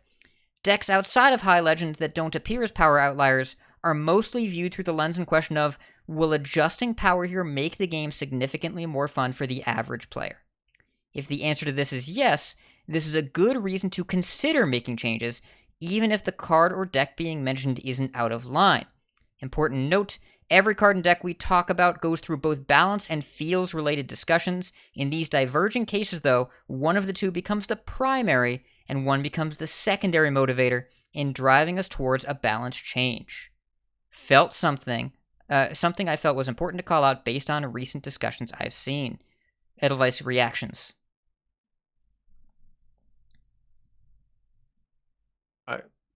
You are muted. Yeah. Whoops. Yeah, I think this is really great as someone who strives to, maybe one day be on final design. I really appreciate getting some insight into the approach. And like I was mentioning earlier, clearly people have completely different experiences sometimes depending on where they are in the ladder. And sometimes that adjusts the way he describes with, High Legend just being a bit ahead. And sometimes it really just kind of stays that way of there's this difference in experience. But in the same way, initial design makes some crazy cards that appeal to certain players and other just strictly efficient cards that appeal to more of the, hey, I'm just playing to win, not to necessarily do crazy stuff. I think Final has to make those similar decisions for the different types of players. So it's really nice to see that they're taking all of these things into account. What do you think, NoHands? Yeah, it's I've gone back and forth, but I think we talked earlier the idea that just sort of that inevitability from Pirate Warrior isn't necessarily as fun for the beginner players. I think that's the theory. I'm not exactly sure. Like I said, I'm out of touch. I'm in top 100, but the idea is that now you don't have this. I play the quest and I kind of auto win the game because people don't know how to counter that deck. You counter it with tempo efficiency. But if you're playing these inefficient decks, if you're floating mana, if you're not playing a powerful curve, you're going to get countered by that. And now it's now if your opponent is playing Elemental Shaman, that's going to punish your mistakes more, but also on both sides equally. So if I'm playing some Cthulhu Druid and you're playing Elemental Shaman, it's more likely you're going to mess up with the Elemental Shaman and not put pressure on me to kill me before I get the Cthulhu. With Warrior, you just get it down, and then they just have to deal with so much stuff that you kind of can't mess it up, So I can see that making it more fun for the sort of beginner, intermediate players, Well, I think a big problem that people end up having when they're learning is not knowing how often to go face. And like you're saying, the way you often beat the Pirate Warrior is counter pressure. And you just, because you're not necessarily going to compete resource wise with the Juggernaut, you need to kill them. And so I'd be willing to bet that a lot of people do maybe a little too much clearing, or are a little too greedy and are on the well, I'll clear all your stuff, but that's impossible when they get new stuff every turn. It sort of is uniquely tailored to punish those play patterns. And so people aren't going face enough. They're not going to be able to kill the warrior before they snowball with Juggernaut. Yeah. I have a theory as well that part of the reason why the quests were so... there was a really strong reaction to them. The power level on launch was pretty high, and some of them were pretty ridiculous, right? I think, in particular, the Warlock one did really stand out as the number should have probably been different. But the concern always felt a little bit overblown compared to how frequently they were seen on ladder and how much they were winning. And in my conversations with players at different brackets to try and maintain perspective, I think my theory right now is, no, as you kind of talked about it, a lot of these fundamentals that we take for granted of using your mana and playing for board and trading efficiently, generally, when I've coached players that have a little bit less experience, they have tended towards inefficiency and reactivity of, I have to stop what happens to me this turn. That tends to be kind of the mindset of what they just did, I have to undo what they did. It means that you end up with a very reactive game plan. It reminds me of when I was younger, I played a lot of real-time strategy games. I was very bad at them. And so when I would do multiplayer against people that were also bad, we would not play an RTS, we would do sim base, where we would both just build and build and build, and nobody would attack. Because it's just like, well, I'm going to build so that when they attack me, I'll be ready. When you're just supposed to just go kill them. Just go do the thing. So the quests are not only proactive, they are an instruction manual on how to be proactive. And the guidance that the card gives you starting on turn 1 makes you play better if you're not familiar with that concept without you knowing that's what's happening. So they tended to overperform in different MMR brackets because they come with an instruction booklet on how to play like you're at a higher MMR. And of course it's going to be very effective, but it also makes the games very samey. And I think it makes a lot of sense in this particular case to make games more interesting by saying just playing Pirates on Curve isn't always going to win, and it's going to take a minute, and you'll know when they're coming. I get it. It's making a game is for the entire audience. The game is very challenging to do, and they usually don't nerf for lower MMR, so if they're doing this, I assume it's a real problem. Didn't nerf Ticketus. They did not do that. And Ticketus, I know you have a video on how to beat Ticketus, No Hands. I've referenced it multiple times. Just hit them in the Warlock. You know, that's me, you know.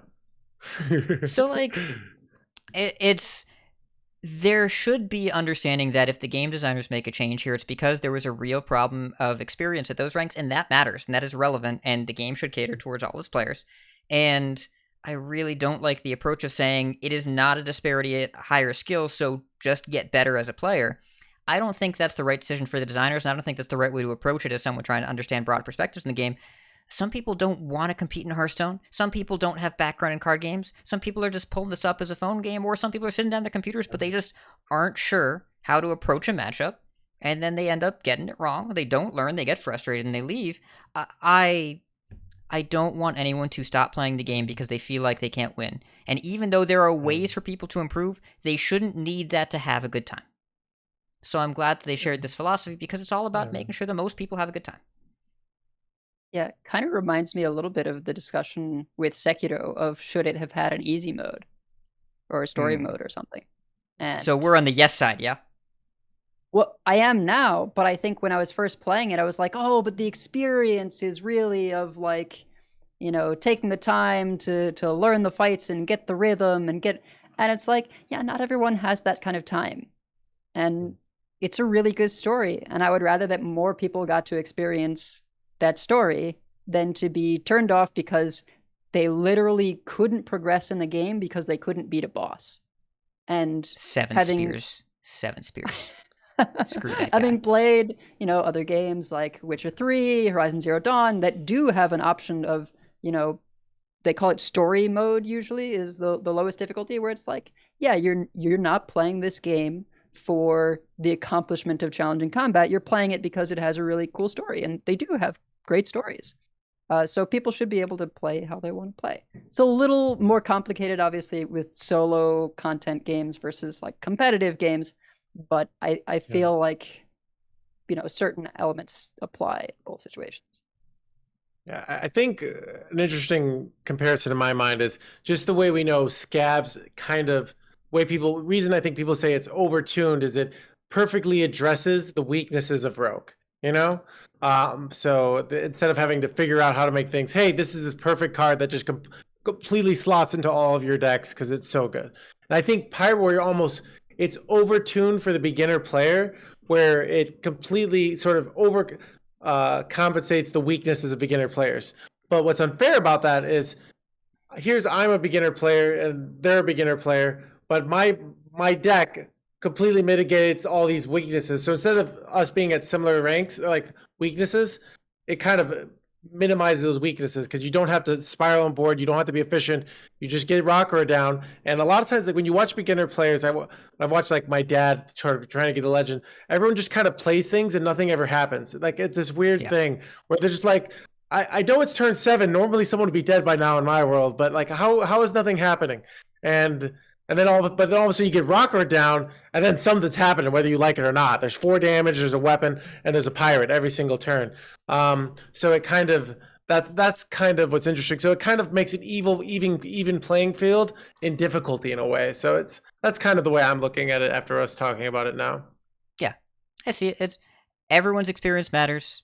It's players that play more casually or players that haven't built up the skill set yet to push into higher MMRs. Your experience matters too. And so I'm glad that there was an adjustment made to make that more fun, because you can't get better at a game that you don't think is fun. You're just going to stop playing it, which is also why I stopped playing Sekiro. 7 spears. If, by the way I would fix Sekiro, I know this is off topic, I don't care. It's my show, you're all going to listen, is I would change the 2 modes of modern checkpointing and Miyazaki checkpointing, whereas Miyazaki checkpointing, he's the person that makes all the FromSoft games, by the way. The game director. Truly twisted individual. Very talented game designer, but, you know. He really likes you having to go to a bonfire to save, and then you go all the way back. Just make a mode where, like, it checkpoints you automatically, and then when you die, you wake up where you were, and then you just keep playing. Like every other game put out in the last 10 years that isn't from FromSoftware. Like Metroid Dread. So that would be a lot more fun, because the running back is the really hard part. I just want to practice. I don't want to do the run back in the stealth section again. Anyways, doesn't matter. So I'm glad that Gallon clarified this. Okay, we have 3 more pages of news, and we are an hour and 27 minutes in. Let's go! We're going to talk about Battlegrounds quick here. By the way, there is a crazy amount of Battlegrounds news. The patch notes has a ton. It has to link to the 75 new buddies that they added in this mode.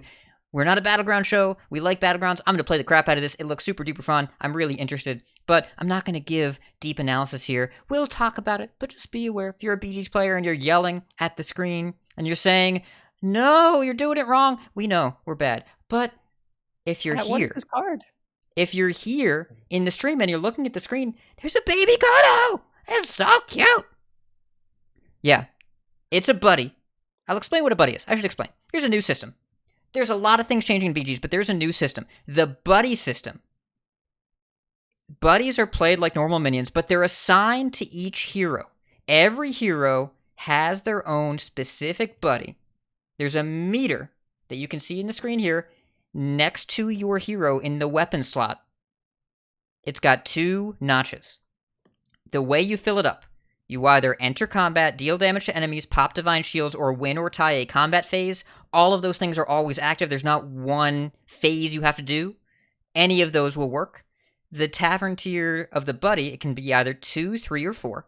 The Tavern 2 buddies tend to end up in your hand faster. The Tavern 3 a little slower, Tavern 4 slower than that. The 3 kind of tiers of buddies. Generally speaking, we got confirmation of this when doing the Angry Chicken yesterday with Celestial in chat. Generally, you can expect to get your first buddy of a Tavern 2 on 5 gold, your first buddy of a Tavern 3 on 6 gold, and your first buddy of a Tavern 4 on 7 gold. Very similar, like Lepton's saying in chat right now, basically the same as an alt bar in Overwatch. Very, very similar to an alt bar. The first notch, when that's finished, you get 1 copy of this. When you finish the second notch, then you end up... Oh yeah, Jay Correct is correct. I said turn, meant gold. So I'm going to edit this. Edelweiss, have fun with this. So you generally get your first buddy on 7 gold, turn 5.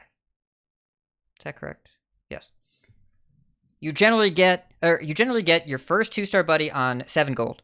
You generally get your first tier 3 minion, tier 3 buddy on 8 gold. And you generally get your first tier 4 minion on 9 gold. Like this little guy here, the baby Kodo. By the way, you know who this belongs to? Hello, my name is Guff. Of course Guff is friends with the baby Kodo. Oh my god, who does not love Guff? I love Guff. We all love Guff. So, in addition to this system, which adds 75 new minions, but it's only 1 for each player, for each hero, but there are 8 heroes in the lobby, so you'll see 8 of these in every lobby. There's no other major minion changes, really. Not really much at all. but they added one specific minion that you will get every game with that hero when you pick that hero. When this is going live, they are also, armor system is being disabled temporarily while they try out the new buddy system. Planning to come back, but it's going away right now, the modular armor system. The hero selection has been extended by 10 seconds temporarily while players learn the new buddy system. There is a permanent increase to leveling to Tavern Tier 5. It used to be 9 gold, now it's 11, so that is much slower. Ooh. Yeah, big deal. And on January 25th, the current Battleground season will end, ratings will be reset to 0, new season will begin, internal MMR will be set to 8K as sourced on Twitter. Oh boy, alright. There's so much here, but let's just do initial impressions. NoHands, I think you said you were around 9K, so you've played some BGs. Tell me what you're feeling about the buddies here. It's interesting. I mean, I think what's cool about there's like a different buddy for different heroes, you're saying? Each hero has their own specific buddy. That is always, that hero will always get this buddy. Guff will always have a little Kodo. Will always be that, and no one else can get the Kodo. So I think what can be cool is, as you play more, this is where the kind of the skill can get in, is the more sort of flexible, like instead of, I think right now the meta is very like, get some stuff, get a 4-drop avenge, ramp up, get some Amaga, get a powerful wing condition, either an elemental or this. There's very well-defined strategies, which personally is why I can get 9,000, because I don't really know what I'm doing. I'm just kind of like executing the program. But I think with these kind of things, you have to know your hero more. It'll be interesting if that kind of stuff makes it where, I know there are a few cases where certain heroes were really hard and that certain players got really good at them and really kind of got that mastery in that. So that's, like I said, I'm not a great BG's player, but it looks like it just adds a lot of intricacy potentially to the game and a lot of variety. And I think, that's one of the things they're always trying to do. So, yeah. Yeah. How you feeling, Edel? So the gold change for tier 5 sounds really interesting to me, because a lot of strats revolved around, okay, we aggressively do that 5 with a golden so that we can nail the Caligos, or nail the I guess Eliza isn't really a snowball thing, but like get that tier 6 minion that's going to be the core of your game plan from that point on. And it looks like we're going back towards sort of more aggressive curve in terms of like, no, we're really going for like the 4s and the mid game, and you're not always going to get your 6 drops, etc. So I kind of like that idea. I think it's perhaps in some ways a preemptive incentive to make sure that people do stuff with the buddies, because I think what they wouldn't want to see is buddies just being used as, well, you get them and then they spike your gold up so that you can now quickly go to 5 and like just still power level, and that's kind of boring. I don't really engage, like I don't think I've played a single game of BGs since Mercenaries came out. That might be right. For a while it was my iPad mode, right? It was just sort of my ideal, okay, I'm just casually hanging out. Here's my thing I do on my iPad because I am not concerned with my rank for it. That had pros and cons because it's a little more challenging to play on iPad sometimes, depending on the plays you need to make. But this is definitely going to bring me back for some games, because it's like 75 new cards, right? It's just a ton of additional content, 1 for each character. By the way, for anyone who played through the Tamsin adventure, Tamsin's buddy is a big oof that you won't really recognize unless you've played through her Book of Mercenaries. A very large oof, lore-wise. Yeah. Yes. Pretty significant. Yeah, I mean, as a casual player, I want to play this. I will say community sentiment, especially among high-level players, is one of concern about the power level increase here. You're giving everybody an extra minion that are all highly synergistic with their hero powers, and this is across the board, this is like printing Stormwind quests. They have printed Stormwind quests for Battlegrounds, and historically speaking, that raises the power level an awful lot. And I think that we're expecting that to happen here too. A lot of the high-level players are concerned that some of these are really, really powerful, that there's a general power level increase. I don't think they would have made this change without that 15 damage cap. That was a really big part of this being viable. But the people that like BGs the way it is now, and that are worried about balance, especially at high levels, I think I see those concerns. I think that I understand and see those concerns, combined with the fact there are no minion changes. You're just taking what we have now and just turning the power up to 11. I think I could see that. But it gives them an extra knob for every single hero, right? Because there were certain hero powers where it was tough to make an adjustment. Sometimes a single mana point can be the difference between it being too good and just bad. So there's an extra lever on each of these heroes when it comes to the buddies and how powerful those are. So maybe someone with not as strong of a hero power makes up for it because they have a very strong buddy. I think, honestly, a perfect example was given for Bigglesworth by Joss over on the Angry Chicken, saying that particularly with the damage cap, like, you just don't have a hero power until somebody dies, and that's kind of rough. So maybe I haven't checked Bigglesworth's buddy, but if it's something that sort of shores up that weakness, that's sort of an interesting way of just making more well-rounded heroes overall. I think there's an element of, does the power level increase variance or decrease variance? So I think one of the power level things is, okay, if my opponent is slightly ahead, it's when, you have, some like you've got like a board and you got some 5/5s and your opponent shutter walked with all the Murlocs, and they have, 2 amalgams on, whatever turn, and they just completely annihilate you. I think that's the kind of huge variance between players that, I know back when the Murloc meta, where people just do the Murloc transitions and get Divine Shield, poisons Murlocs, and the game is over. So if it's the power level where it's, increasing the power level, but in a variable way where kind of everybody's increasing the power level, and it's not, okay, one player increased their power this much, and then another player kind of did that. I think that's kind of something there where how much variance is there within that power level increase, Yeah. And even with a unilateral power level increase, if it makes the game more consistent and adds variety and increased diversity of classes, then we would end up with Stormwind, which again, there was some balance there after at least the first wave, but also it was just more powerful and people died faster, and that wasn't for everybody. So this won't be for everyone. The question is the positive, does that outweigh the negative?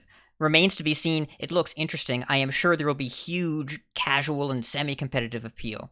But I don't know about the very highest level, and I'd be curious to see what the reaction is after a little while. The devs have said they are ready to step in and balance quickly as needed, even though, they've alluded to the fact that it's not always easy to get a patch as quickly as they might want. But they have said clearly that they are they're ready to adjust balance on the buddies as needed, and they will expect to do so on the earlier side. So, I think it's a good idea. All right. Got 2 more modes, and also the company got bought. So we should get to that last point. It seems important. But Mercs and Duels, we're going to blitz through these. So, Mercs, getting the training ground, the daycare, whatever you want to call it. You get to drop off a mercenary and it levels. Does not get you coins, but it does level it passively. So you can just leave it there. It's 100 gold to create and 200 gold for the second slot. So 300 gold total to let your mercenaries level themselves up to 30 while you're playing or not. There is a new map, Alterac Valley, new bounties, new mercenaries. Not going to go over any specifics. Cool stuff. Not major changes to how the mode functions right now, but the training ground sounds nice. Duels. Tons of changes here. The season will end and ratings will be reset on January 25th. Duels achievements will be updated to hero-specific instead of class-specific because they are adding 2 new heroes that are neutral, Vandar and Drekthar. They are neutral heroes that will ally with the class. I don't quite know how this works, but it seems like these are kind of chameleon heroes that, based on how you build your deck, is kind of what class they become, and you unlock various hero powers and cards to include as you play with them. So they can ally with one class. It looks like it is based on what treasures that you unlock and which one you pick. There is Wait, they're also not all unlocked?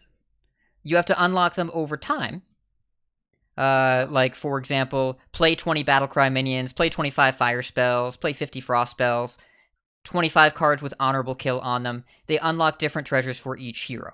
There are also some that leave them as neutral, and I guess that means you get to play whatever you want. I don't know how this works. I have no idea. So I watched Regis's reveal video, and it actually seems really cool, although I did think that you would get to do all of these things right away, which is kind of...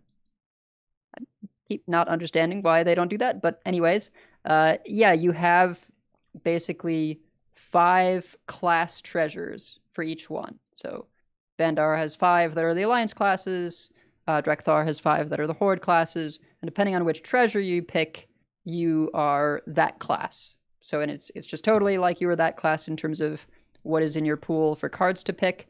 But then both Vandar and Drekthar have a final option, which is you shuffle 15 tradable neutral spells into your deck that are 0 mana, discover a spell from, this faction, either from the Alliance classes or from the Horde classes. And both Vandar and Drekthar have a hero power that interacts specifically with neutral minions. So I believe Vandar's is 2 mana, reduce the cost of neutral minions in your hand by 2. But it's neutral minions that cost 4 by 2. Yeah, they have to cost 4 or more. Okay. Right. So in keeping with that, not reducing things below 2 mana cost. So obviously you can get some, expensive neutral stuff down pretty quickly that way. And Drekthar, I believe, also does... Oh, Drekthar is 2 mana, pull a minion that costs 3 or less from your deck. Yeah, it's Stonehearth Vindicator, the paladin one that draws a spell that costs 3 or less, it costs 0 this turn? Yeah. It's hero power to draw a neutral minion that costs 3 or less, and it costs 0 this turn, so you get the Battlecry. Yep. Cool. So you could run nothing else and play Kaliseth, although that would be a lot worse if you're not Yes. running small minions. But yeah, you could do some weird stuff when it comes to neutrals, and then you still have access to some class spells through discovers. Obviously, there are some treasures in duels based on each time you discover in a turn. So hitting that would be pretty insane. So some of the ones that trigger off of the first discover you do each turn. Yeah. Do you duels at all? No-hand? Are you a duelist? Dueler? I got 12 wins once with a Firebat duels deck, and that's my duels experience. So Nice. Undefeated. So yeah, I think I might have gotten a loss or 2 or something like that. Right? Nobody can prove that. Nobody can prove that. So yeah. This looks fun. I like playing duels. Hearthstone has too much stuff, and my job it has too many hours. So I wish I could play more duels. But this looks really fun. I'm gonna go watch the Regis reveal afterwards. I will note one thing: there is a passive treasure called Unstable Magic, and the card art is absolute nightmare fuel. It is a Reno sheep. I have put it on the screen. You all must experience this now. This is something that you cannot unknow and unsee. Creepy. Okay. Well, what else?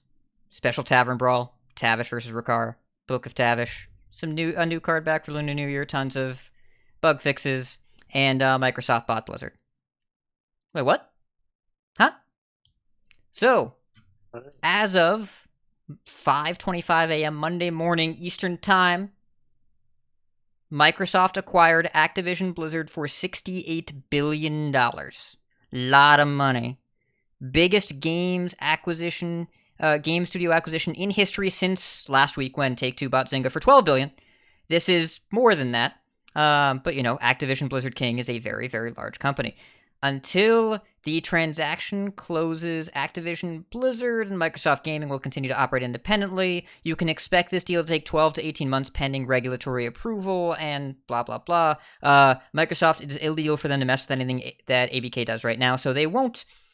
Phil Spencer, if the deal closes, he's the CEO of Microsoft Gaming. ABK will report to him. As of right now, they have released vague language indicating that they still anticipate Sony, PlayStation to have Call of Duty games, among other things. It's not going to be platform exclusivity. There was actually more clarity on that today. Confirmed that PlayStation will still get Activision games. And a direct quote, "As a company, Microsoft's committed to our journey for inclusion in every aspect of gaming, including among both employees and players. We deeply value individual studio cultures and also believe that creative success and autonomy go hand in hand with treating every person with dignity and respect. We hold all teams and all leaders to this commitment. We're looking forward to extending our culture of proactive inclusion to the great teams across Activision Blizzard. For what it's worth, Phil's leadership team at Microsoft has 12 people on it, 7 of them are women. Cool. What this means for Bobby: he'll be out after the deal has closed. It's not part of the contract, but it's been made pretty clear by him and sources close to him that after this deal is closing, as soon as the ink dries, he gone. There are a lot of stories floating around about him. Apparently, he tried to buy a bunch of gaming news sites to stop the reporting on him. That didn't work.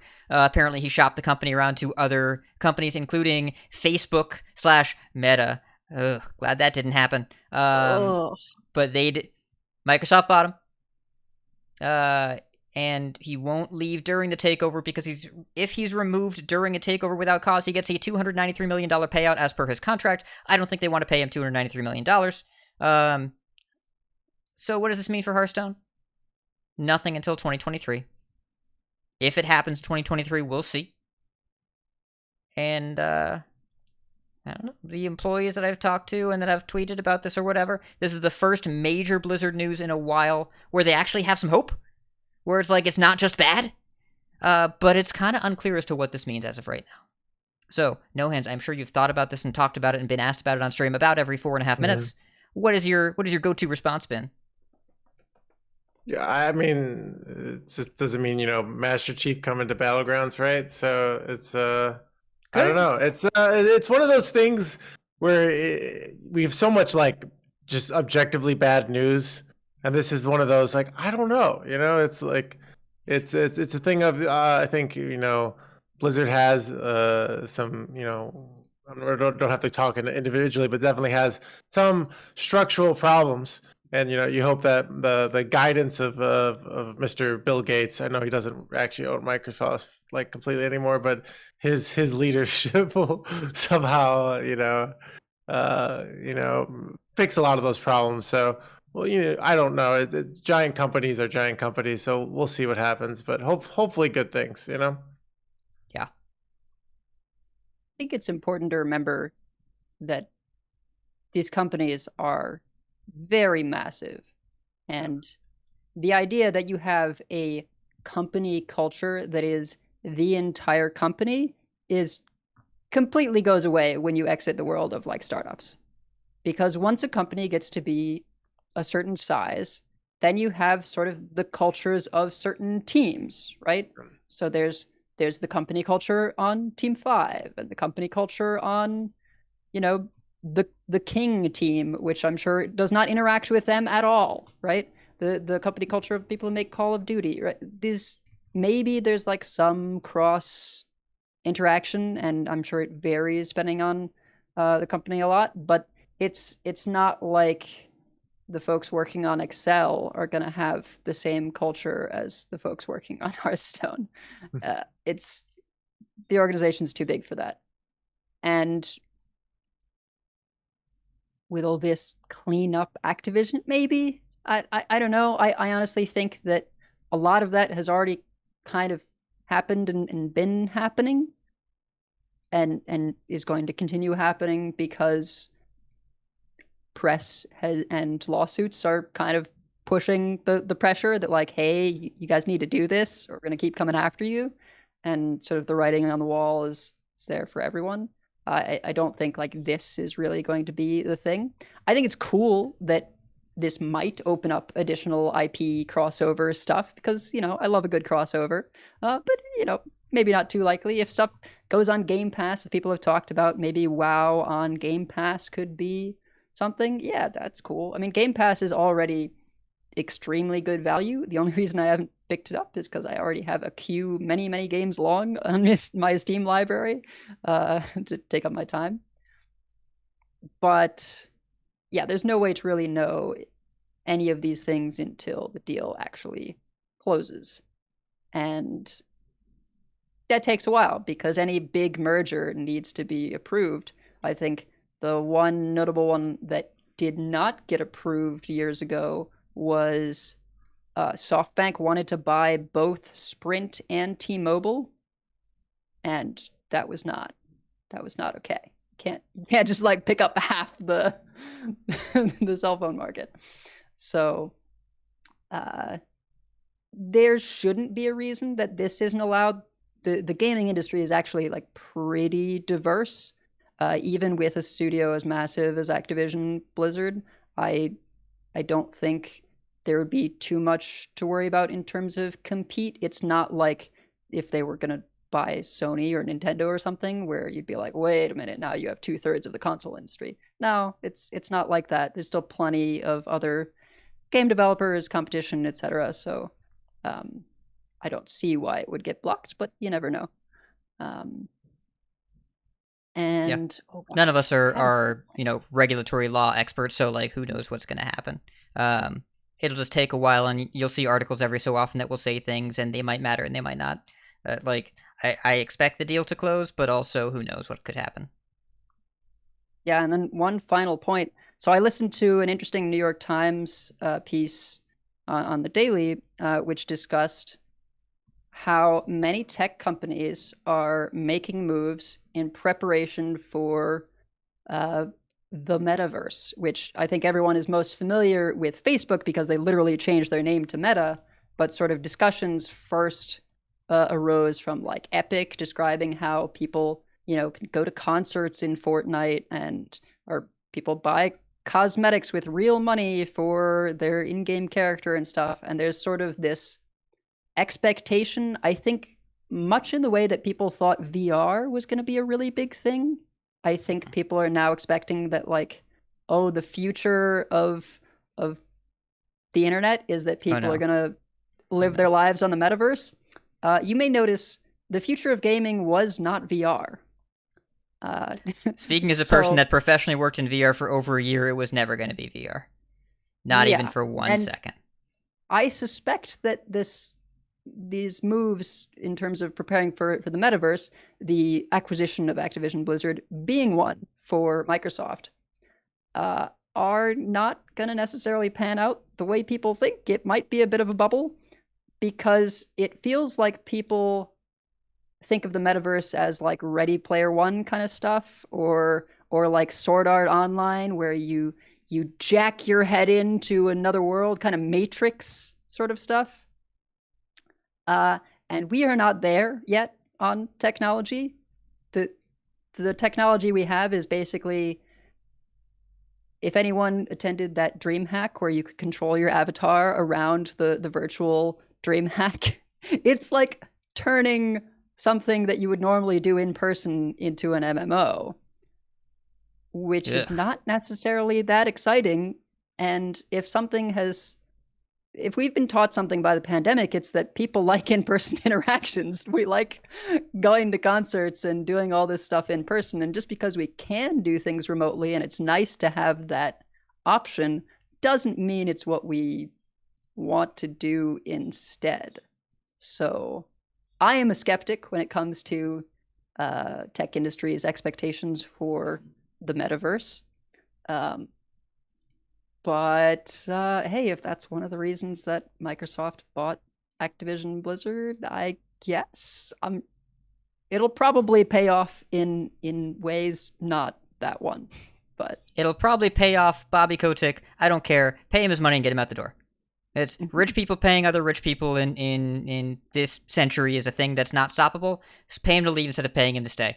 Anyways, None of us are regulatory law experts. This is interesting. I have nothing but hope and faith for the Activision Blizzard King employees, but we'll see what happens. However, thank you so much for listening. We're going to start to wind down the show here.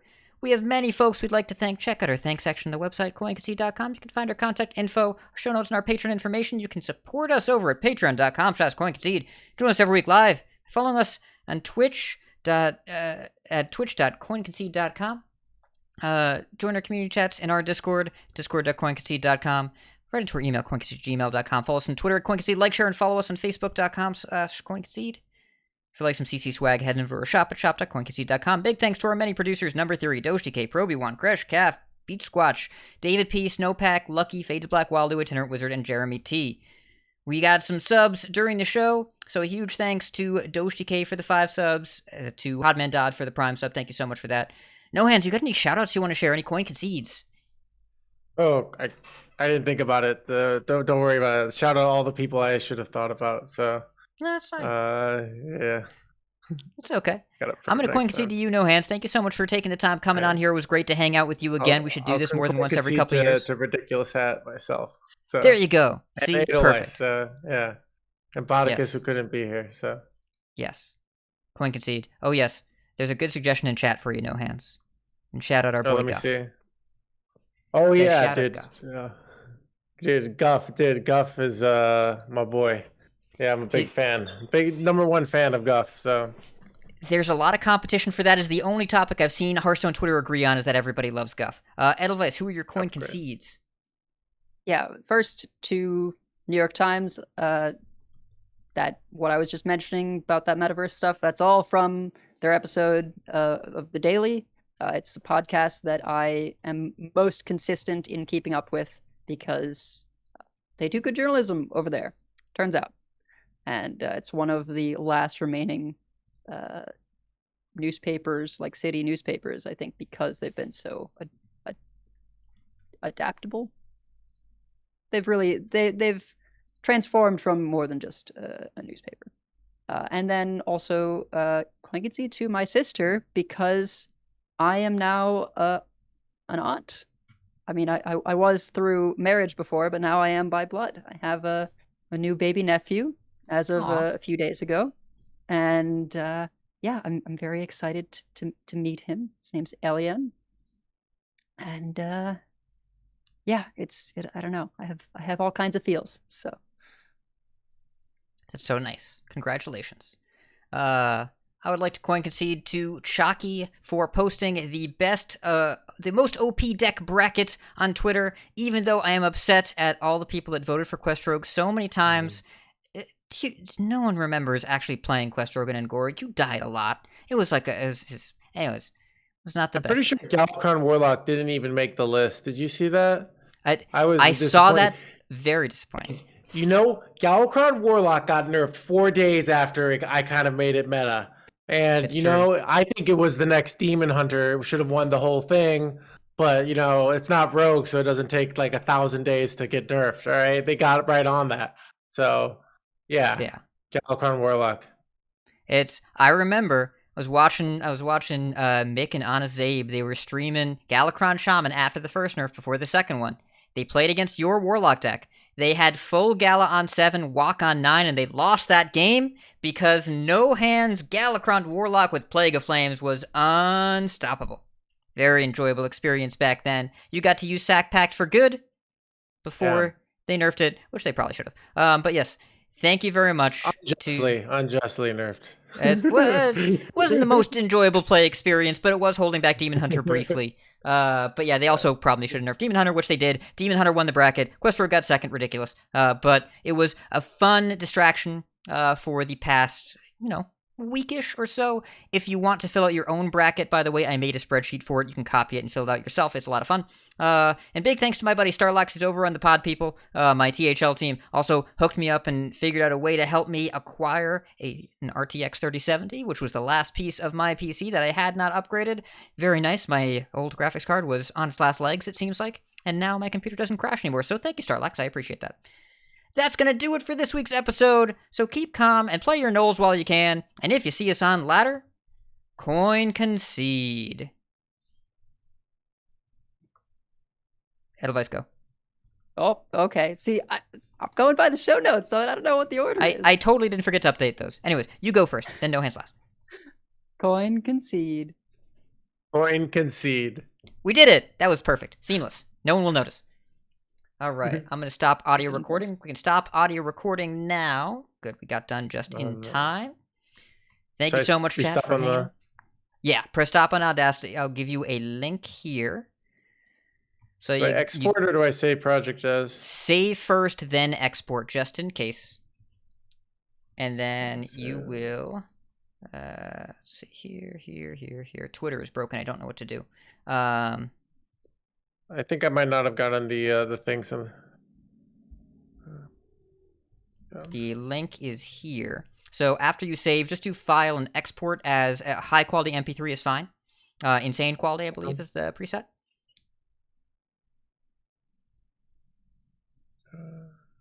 And then you plop it right in this folder here with the MP3 it spits out. Twitter's broken. What do I do? Thanks for hanging out, chat. I just see MP3. Does it automatically MP3 and then the drop down? I believe there is a drop down below that or an option. Oh, okay. I see variable, average. You want constant, and preset is insane quality. Okay. Yeah. Constant, and I want to go. Oh wait, I might go to constant. Wait, I went to preset, and then okay. I'm sorry. I'm preset stupid. Insane. It's preset insane. Okay, bitrate mode preset insane 320 kilohertz. Okay. Perfect. Okay. And yeah, Edelweiss, the general rule with audio editing is that you should budget 3 times the length of the recording for editing. We have a process that's a bit faster than that, but that's the general rule. Yeah, I mean, with mine, where I edit out every imperfection, definitely follows that. Yep. Fortunately, those shows are bit last time. Let's see. Marking during the show was the biggest improvement to my process. Yeah, that's something I definitely need to pick up, so that because I basically listened to the whole episode from either one. All right. Do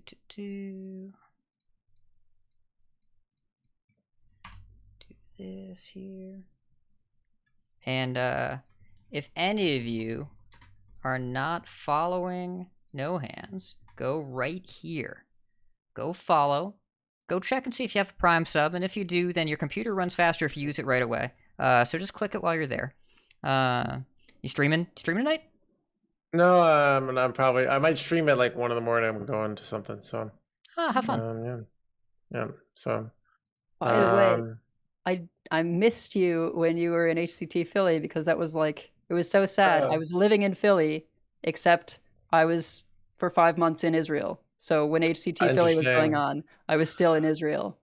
I had such a weird. So I went out the Friday night, and I'm at a bar, and I'm just talking with. I'm with like some people at the hostel. And I'm talking to random people, and I'm somehow getting conversation with this guy because I'm talking to some girl. She's like, our friend, he loves Hearthstone too, and it's a guy. This guy's Professor Sean, and I'm like, oh, I'm NoHandsGamer, and he's like, you're on my friends list. And I was like, what? And we were friends online. I played him. We had a good Shutterwalk game and we had chatted. And it was just, and he wasn't even at the tournament. He wanted to go. He just was coincidentally. So it was, but yeah, it was interesting because I didn't know like a huge part of the community then. I was kind of new. So it's interesting where then, because of just like when you're kind of new and you just don't. Now all these people, like I know who this is, where I'm just like, I had no idea where all these people were and stuff like that, So yeah, it was weird. It's for that to be that early on, because you had just started around then of streaming, and I remember seeing your name just pop up in all the deck lists that are like, oh, rank 1 with this, rank 1 with that, but like, who is this guy? And now here we are, and over with this amount of time and visibility that we end up getting as content creators, you just kind of build a lot of these like brief touch points where you just interact with people in passing, and then it's like, oh, I've tweeted at you before. Yeah. It's weird when you know who someone is and you've never seen, like, there's so many people now in my life where I've never seen them in real life, but I know who they are. It's just a weird thing where, I think before my Hearthstone life, it was like I knew I at least, knew who people were. I'd seen them. There's that weird that online world. That's where I'm kind of not as skeptical in the metaverse.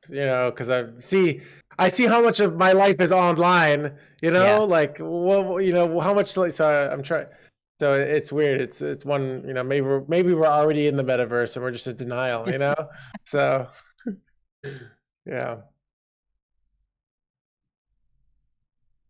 Yeah. Let's see. Oh, Twitter might be back. Okay. My audio's up. No, Andy, you got that? Is that export work? Oh, let me. Yeah, I can. I haven't sent it to you. Where do I send? Oh, there's the drive. Okay. Yep. Yeah, the export looks like it worked. Excellent. Let me find. Cool. So, file upload.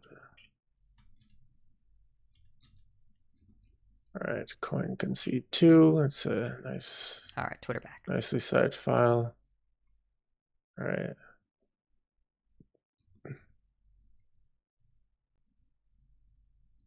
So yeah, it should be uploaded. Fantastic. Yeah. Thank you very much. I in theory have really fast internet, and then it just is unreliable. So it's fiber, but it just breaks down, and it's really annoying for the stream where I kind of don't know how to fix it. But it seems to be. But yeah, it worked right then, so it was real fast. I have a file from you, and it's there now. So okay, yeah, good enough. And I've got a backup good. in case, but shouldn't need it. Looks like it's there. Cool. Twitch chat, thank you so much for hanging out. And hey, we'll see you next week after the nerfs. Bye. Bye.